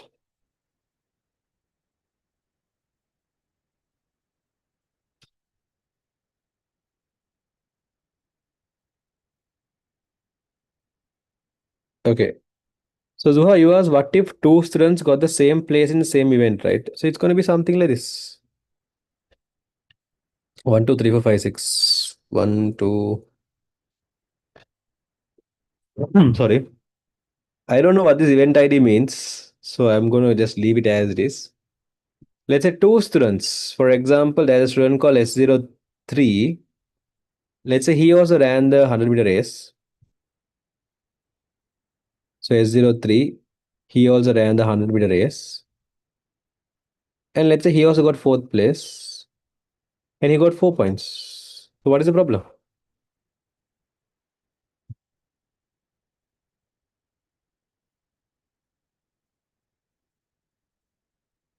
There's no change, right? One record here can be connected to multiple records here. One record here can be connected to one record there. 1 to M, M1 to M.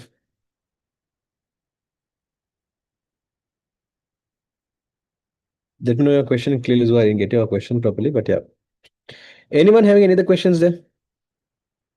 So here they're asking the connection between student table and event participation, and that's going to be one-to-many relationship. Answer number 2. Those who have any questions, drop in the chat. Next. Which of the following statements are correct about database keys? A primary key must have unique values and cannot be empty. Correct. A foreign key stores value from the primary key of another table to make a link. Correct. A table can have two different primary keys at the same time. Two tables can have two unique values, but it can't have two primary keys. So this is wrong. Okay, you can have two unique values, but you can't have two primary keys. When you're setting primary key, you can set only one primary key. Like, did you get the idea that it doesn't change? So, because why? One student can participate in multiple events. Let's say he's participating in 3 events. So one here can be connected to multiple there. But if I take one record here, this one record can be connected to only one record here, S003. Like, was that clear? Okay, so answer here is going to be A and B only. Again, keep in mind, one table can have multiple unique fields. You can have multiple options to choose from when creating the primary key. But at the end of the day, you can choose only one primary key.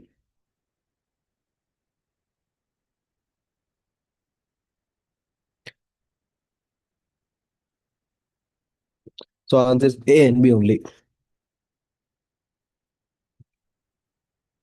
Can a table have two different foreign keys at the same time?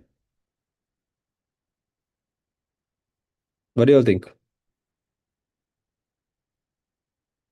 Can one single table have two different foreign keys at the same time?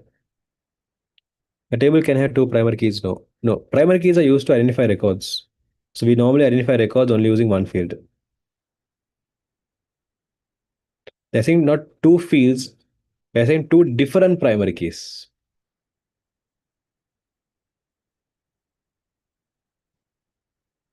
Okay, so no. Composite primary key is basically it's one primary key, right? One primary key formed by a collection of fields. The question is not asking, can we use multiple fields to form the primary key? That is not the question. The question is saying, can one table have two primary keys? Like for example, let's say if I take this table called, like for example, let's say if I take this table called uh, odd underscore item, okay?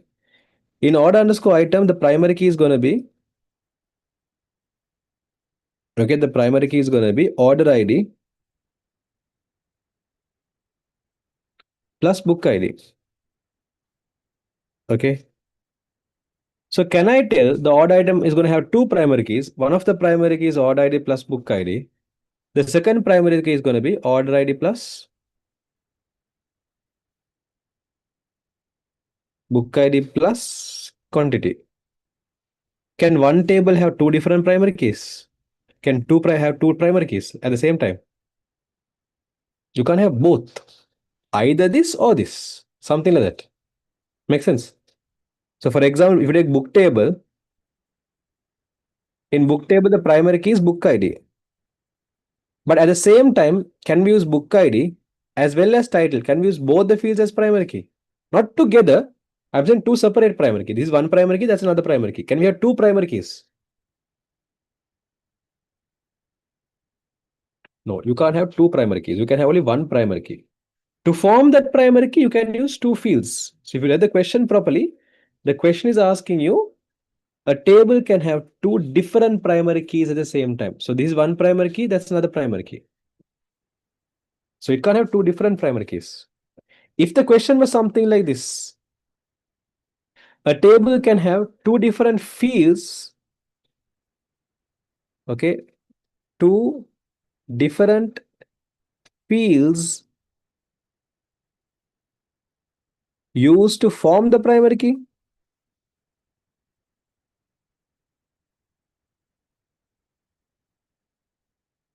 If the question was like this, a table can have two different fields, or a table can have multiple fields used to form the primary key. Okay. Now, is it correct?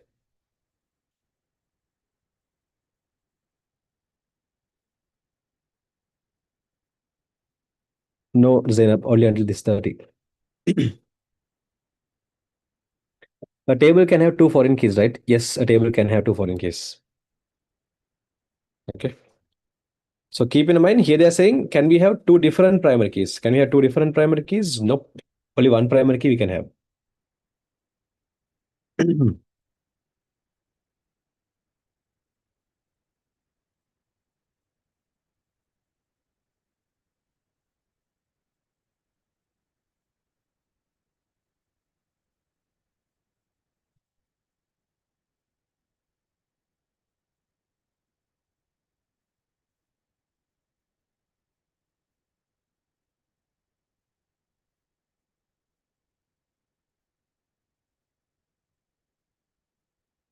A school library's management system developed in Pascal needs to store the following information for each book.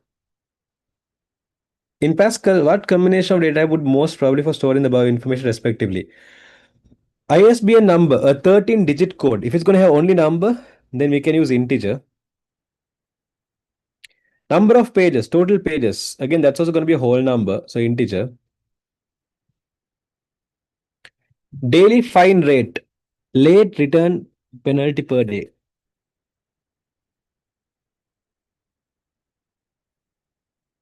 I'll pause that for a moment. Is book available? Whether the current book is available for borrowing. So if it's available, true or false, that's going to be Boolean. The third one is not very clear. When I say daily fine rate, we are not sure how much is the rate going to be charged in. Is the rate going to be charged in a whole amount, or is it going to be charged in decimal number?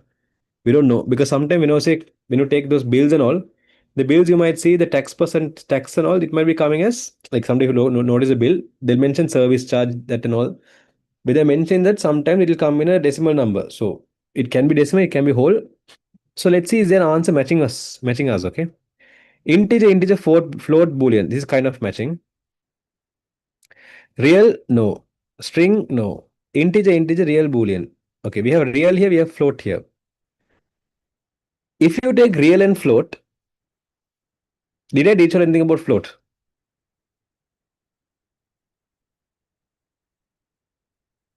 No.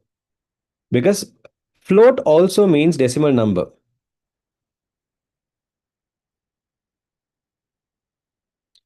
Real also means decimal number. But float is not in Pascal. Float is there in Python and some other languages. In Python, you can find float, but you don't have float in Pascal. In Pascal, for decimal numbers, we use real, but both are meaning the same. So answer is going to be answer number.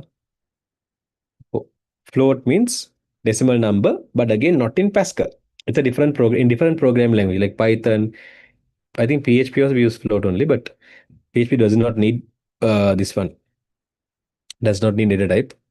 If you take this one, I think Java also uses float. Yeah, float. All actually 90% of the program language they use float. Real is used in very few languages. That is real numbers. That's different. When here we are talking about real data type. So here the answer is going to be the fourth one. Is that clear?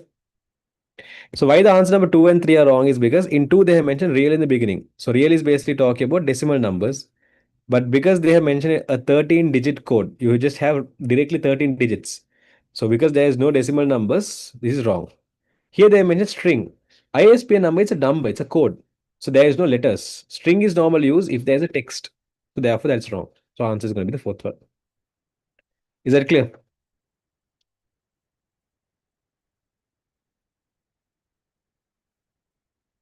Okay, those who have questions, drop in the chat. Others put 1 mark each and tell me out of 1, 2, 3, 4, 5. 1, 2, 3, 4, 5. Out of 5 marks, how many marks have got? Has you got clear what float means, right?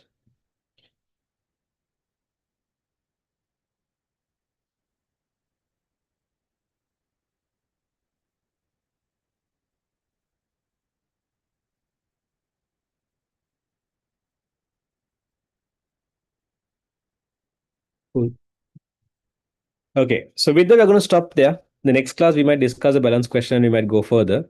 Those who have any questions, you can stay and ask. Others, you can leave. We're done for the day.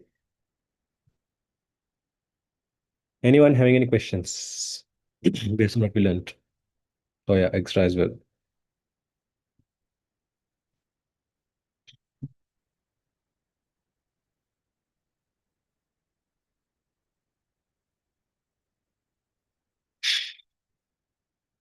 What else I will?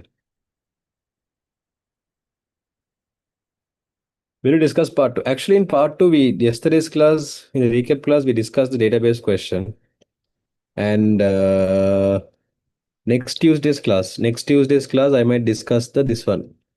Next Tuesday, I might discuss the question number 26, 27, 28, 29. I think next Tuesday, sometimes we might be able to complete the. No, I don't think we can complete the MCQs, but let's try to complete. At least I think out of the remaining questions, at least up to a certain level, we'll be able to complete the MCQs. And once done with that, then we'll go for part two. MSD, LSD. So basically, when you take a number, if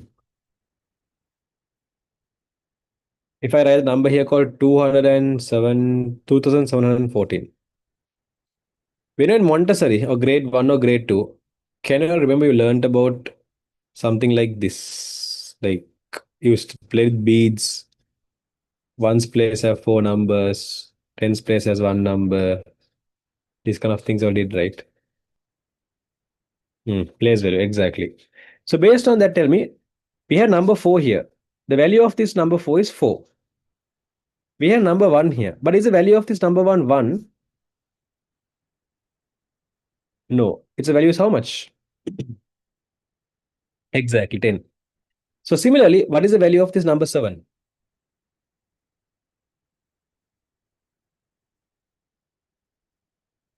700.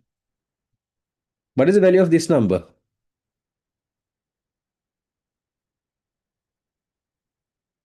2000. So the same number 2, if it stays here, here, here, and here, if the same number 2 stays in all 4 places, is it having the same value?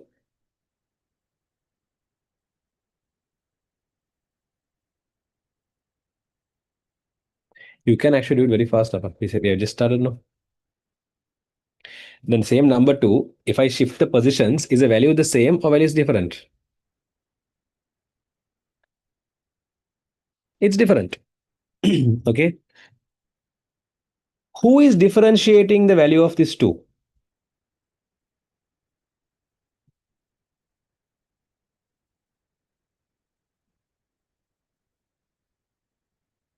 Correct.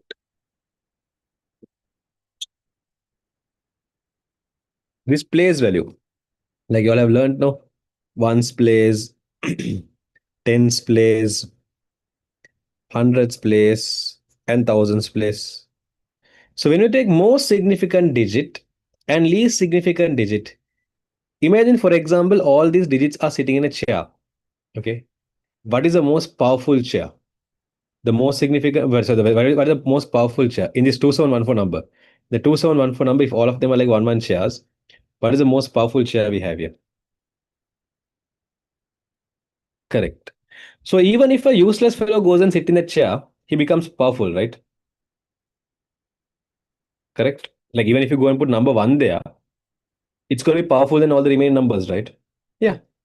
So when you say most significant digit and least significant digit, what we are doing is we are telling what is the number that's there in the powerful chair and what is the number that's there in the least powerful chair. So most powerful chair is going to be the left side corner, the digit that has the highest place value. That's going to be 2 in this number. The least significant digit, the number that's there in the smallest chair, which is 4 here. So normally if you take a whole number, the left side corner will definitely be the most significant digit and right side corner will definitely be the least significant digit. Is this part clear?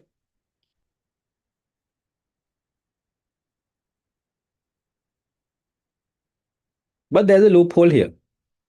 Before you find the most significant digit and least significant digit, first of all, you have to make sure your number is in the simplest form, which means you remove all the unwanted digits and keep only the needed digits.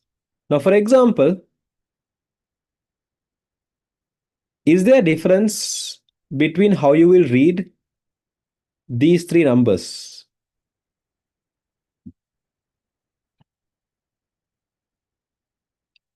No.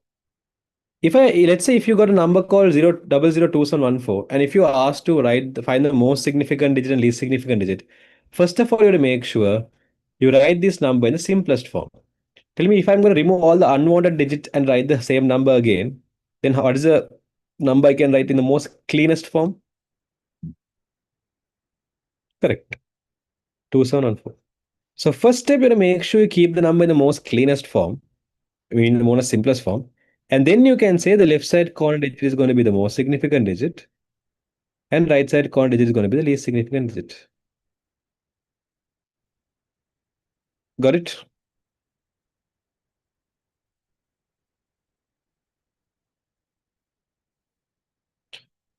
Okay. Tell me, in this number, what do you think is the most significant digit?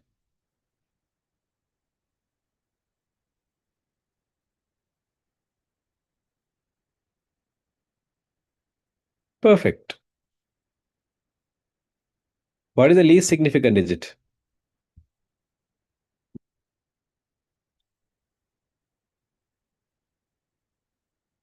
Exactly. Can we remove the zeros in the right hand side?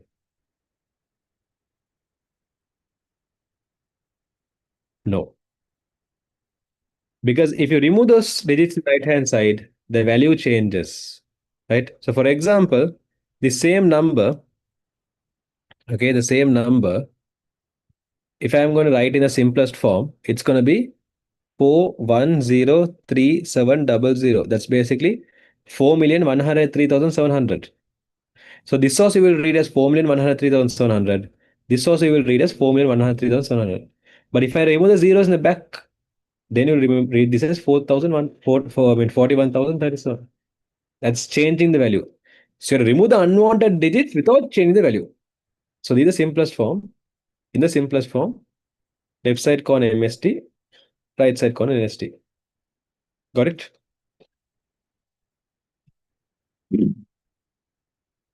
So step number one, simplest form. Step number two, left side corner MST, right side corner LST. Perfect. Now just like that, yes, you have something called as MSB and LSB. Now, for example, if you take a number, okay, if I have this number here, in this number, I tell 2 is one of the digits. 7 is another digit. 1 is a digit. 4 is a digit. I always call these as digits. Each value we have is a digit.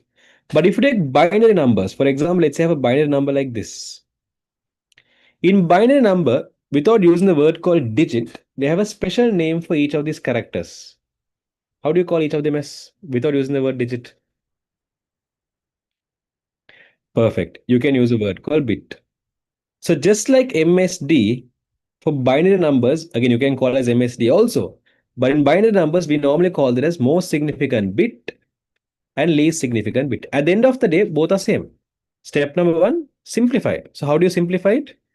Remove the unwanted zeros.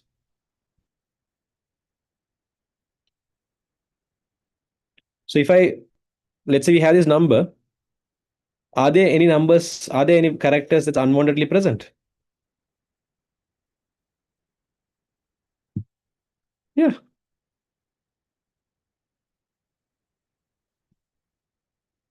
it is the first two zeros. After I cut these two zeros, is the value changing?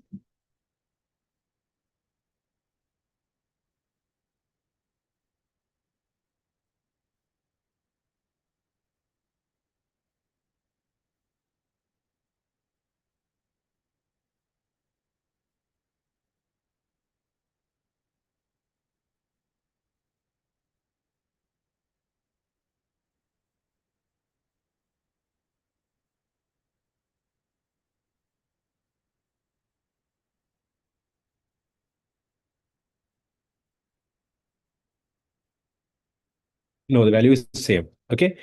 So can I remove these two zeros?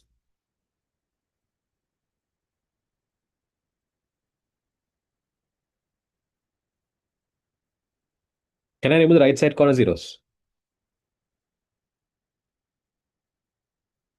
No. Those zeros, if I remove, the value will change.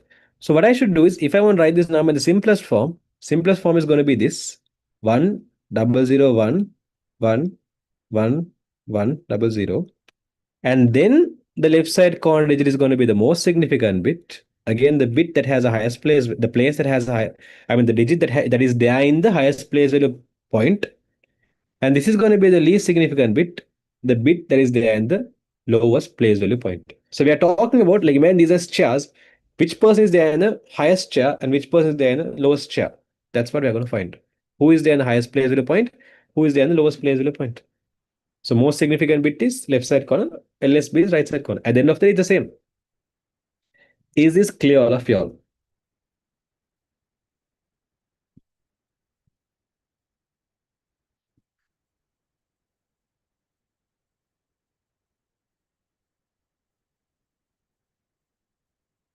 Okay, I have a question for you now. What is the MST in this number? Yes, I mean, I'll post in a group.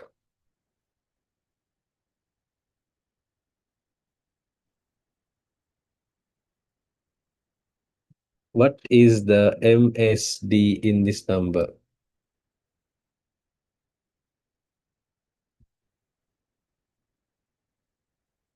Okay, correct.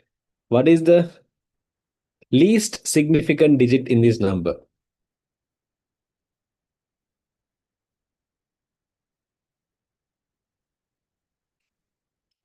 You have to write this number in the simplest form without changing its value. This number in the simplest form without changing its value is this.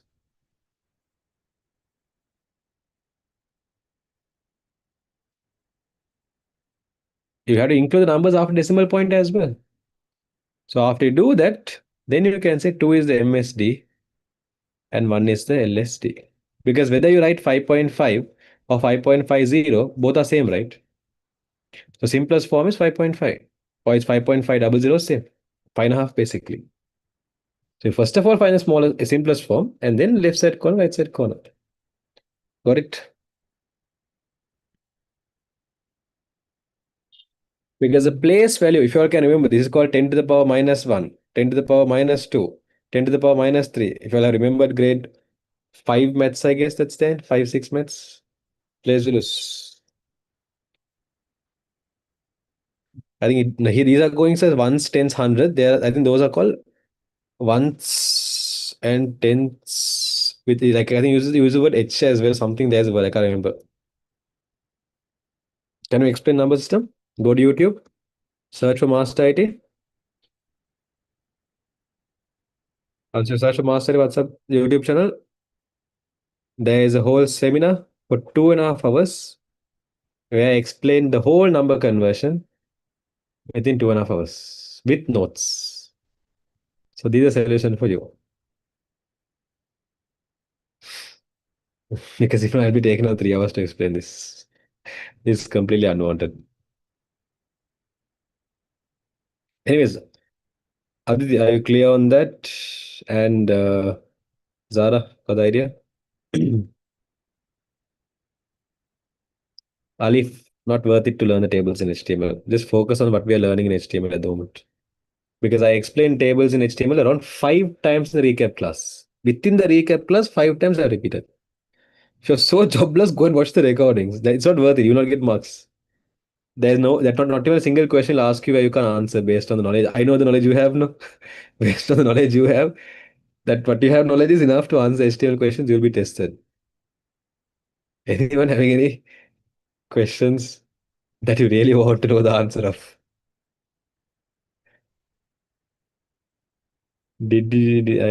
How was it, Amina? Nested control structure.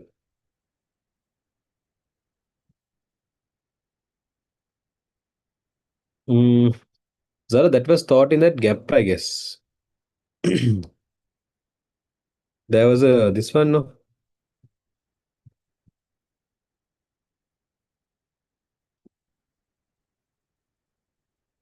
There was a small gap I gave you.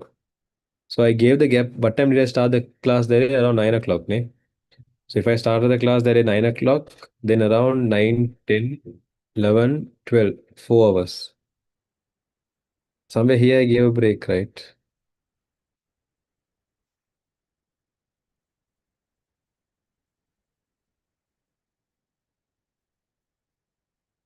Oh, okay, this is where I gave the break. And this is where I did the necessary control structure.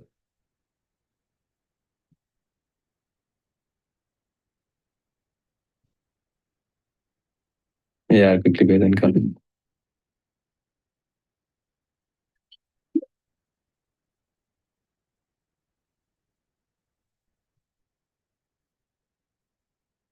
You only have to bother about time, not me exactly. So the class is do it just.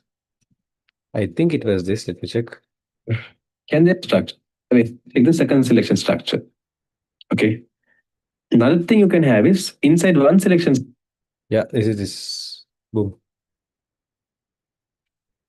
Good job, Mila.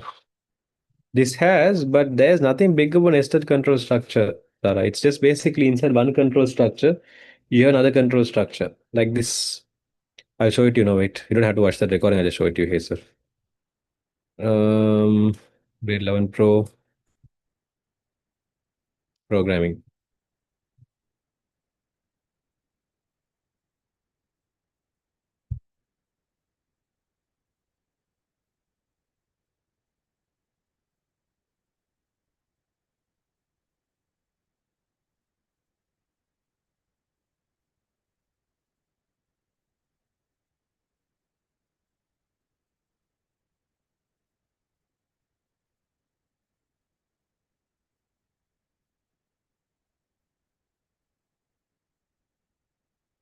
I'll show in flowchart. First I'll show in pseudocode. Because understanding pseudocode is easier than flowchart for you.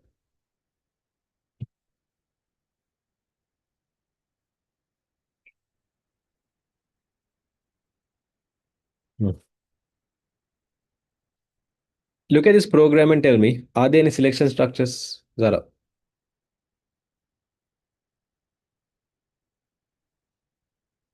In this program, are there any selection structures?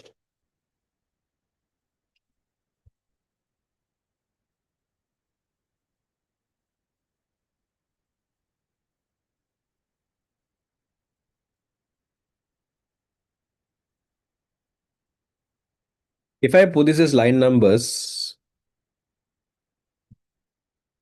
from line number what to what do we have selection structure?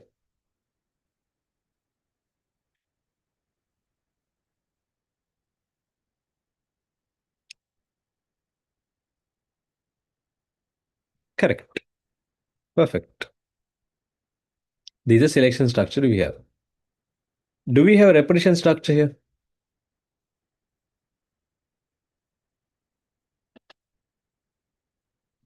From where to where?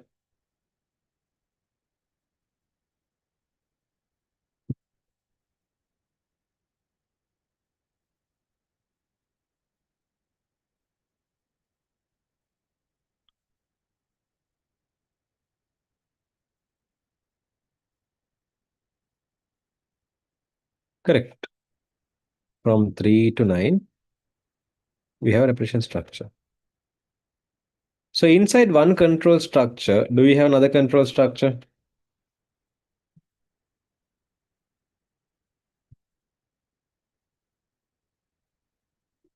So this is what you mean by nested control structure.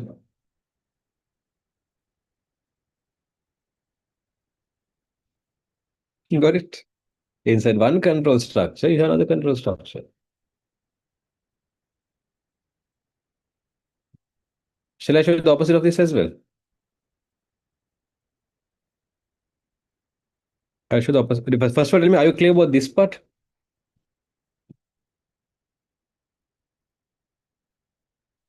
Okay. If you take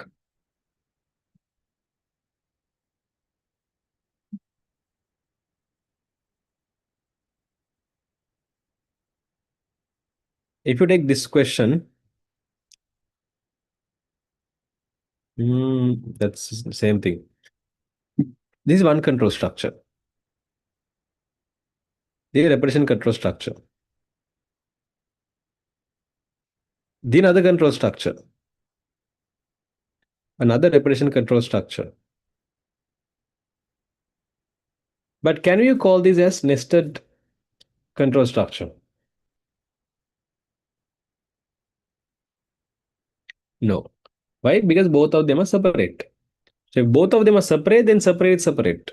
If one thing is inside another thing, then only you can call it as a nested control structure. Is that clear?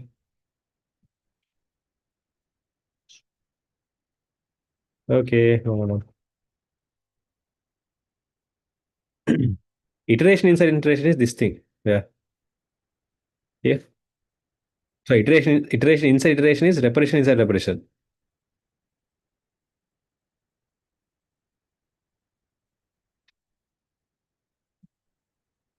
I don't think you have any programs here. There was one I gave for the exam. One of the exams I gave for my students last year before the last. That had iteration inside iterations. I think the first page. I can't remember. But iteration inside iteration is you have repetition inside repetition. Anyways, did you get the idea of what do you mean by nested control structure?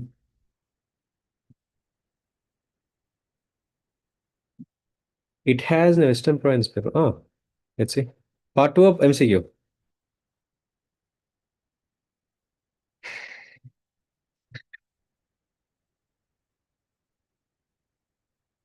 Hey, this was a question I answered. I all bought the provincial paper question.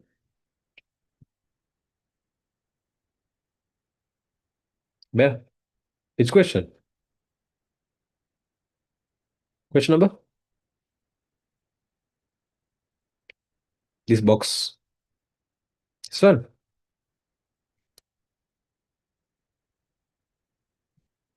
This. This is election.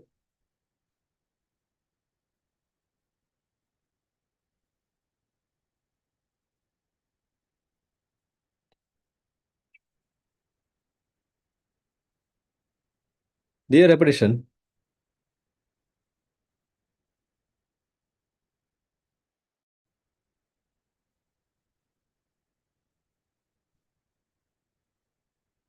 So it's selection inside repetition. Got it? You have a selection inside the repetition. Iteration means repetition basically. See, this is selection. Actually, only up to this. This is selection. Okay. This is selection. And the remaining is repetition. So selection inside repetition.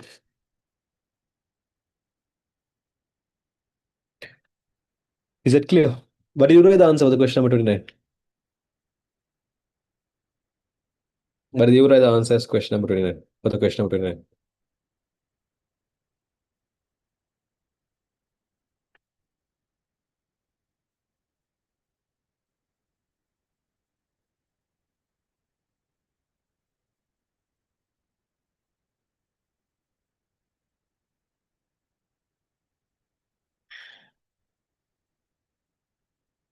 Hmm? Not sure. What do you write?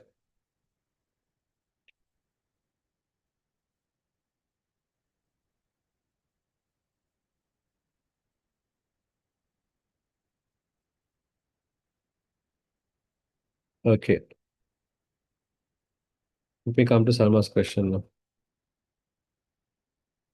Sir, you have any questions? Anything else? Okay. Question 12, 13, and 14. Islam. 12, it's upside down. Let me rotate the picture. Rotate, rotate, and now save it.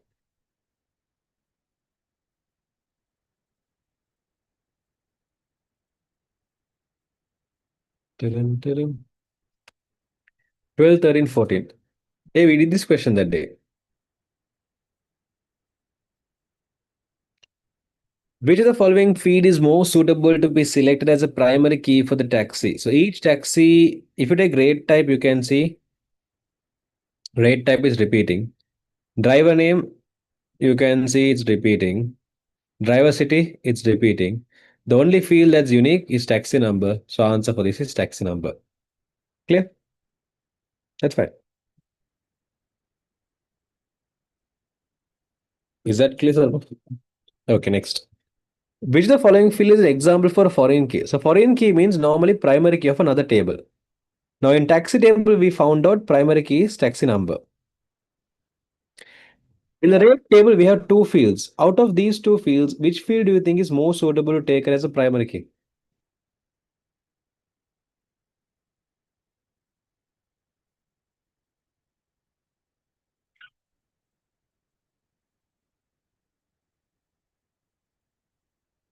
Rate. Now, this rate is talking about the price for each vehicle. Imagine, for example, taxi. Like, you have used Pick Me, right? Have you used Pick Me Uber? Have you used these applications? No. Okay. So normally you have this.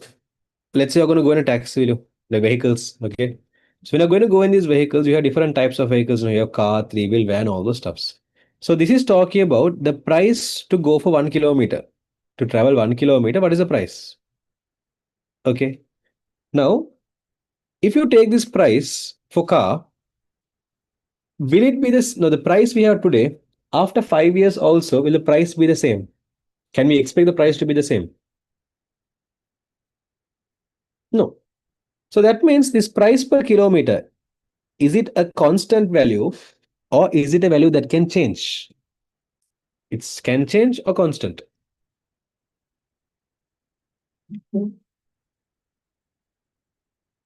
It can change. So normally, if it's a value that can change, then is it suitable to take that value as a primary key?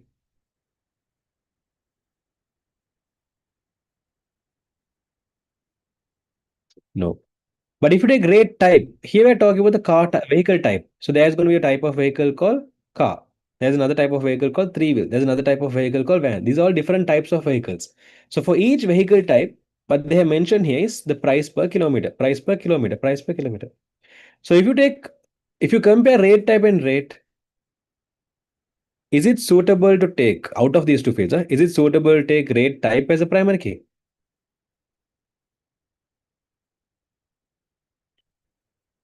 Yes, because that's a value that's going to be say constant and it's not going to change.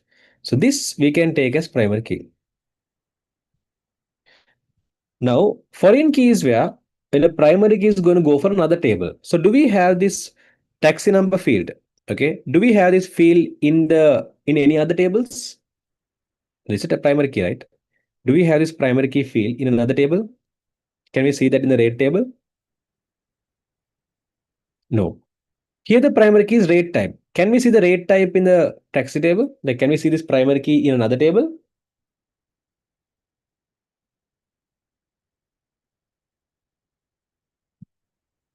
Yes. So when the primary key goes for the other table, in the other table it becomes a foreign key. So here the answer is going to be tax rate type in taxi table. Answer number two. Is that clear?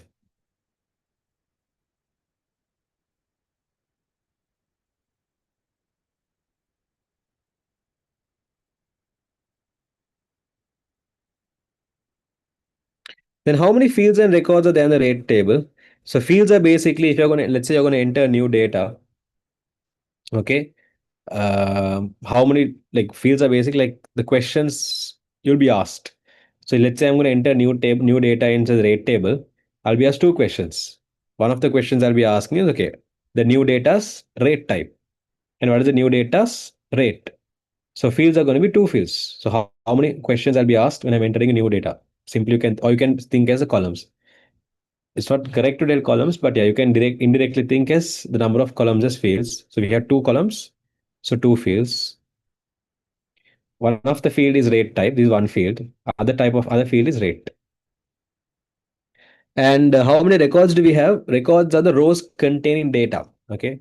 So this is one row containing data, then another row containing data, then another row containing data. So rate table has three rows containing data. So we can call it as three records. So answer is two and three. Two records and so two fields and three records. Answer number two. Is that clear?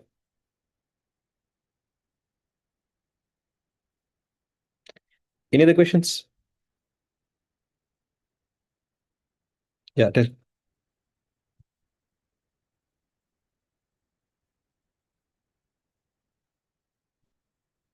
I think you have.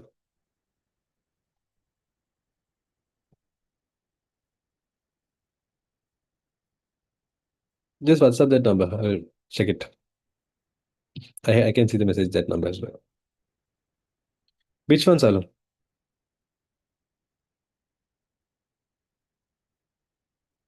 12, 13, or 14?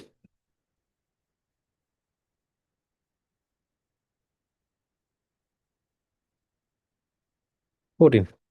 Basically, you take a table,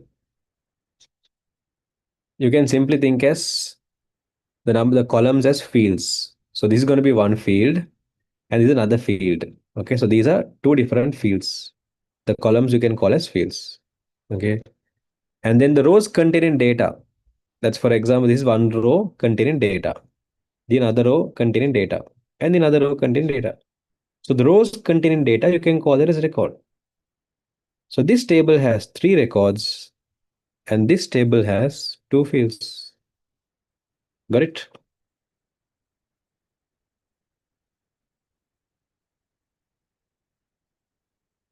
So taxi table you can say has four columns, so four fields. There's four rows and four records. Barakallah. Anyone else have any other questions?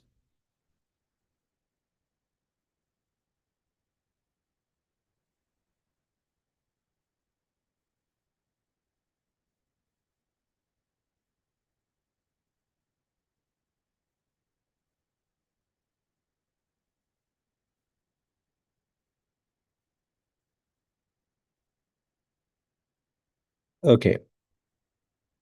As you all don't have any other questions, I'm going to end the meeting. Again, if there's anything, you can WhatsApp me and get them clarified. Have a nice day.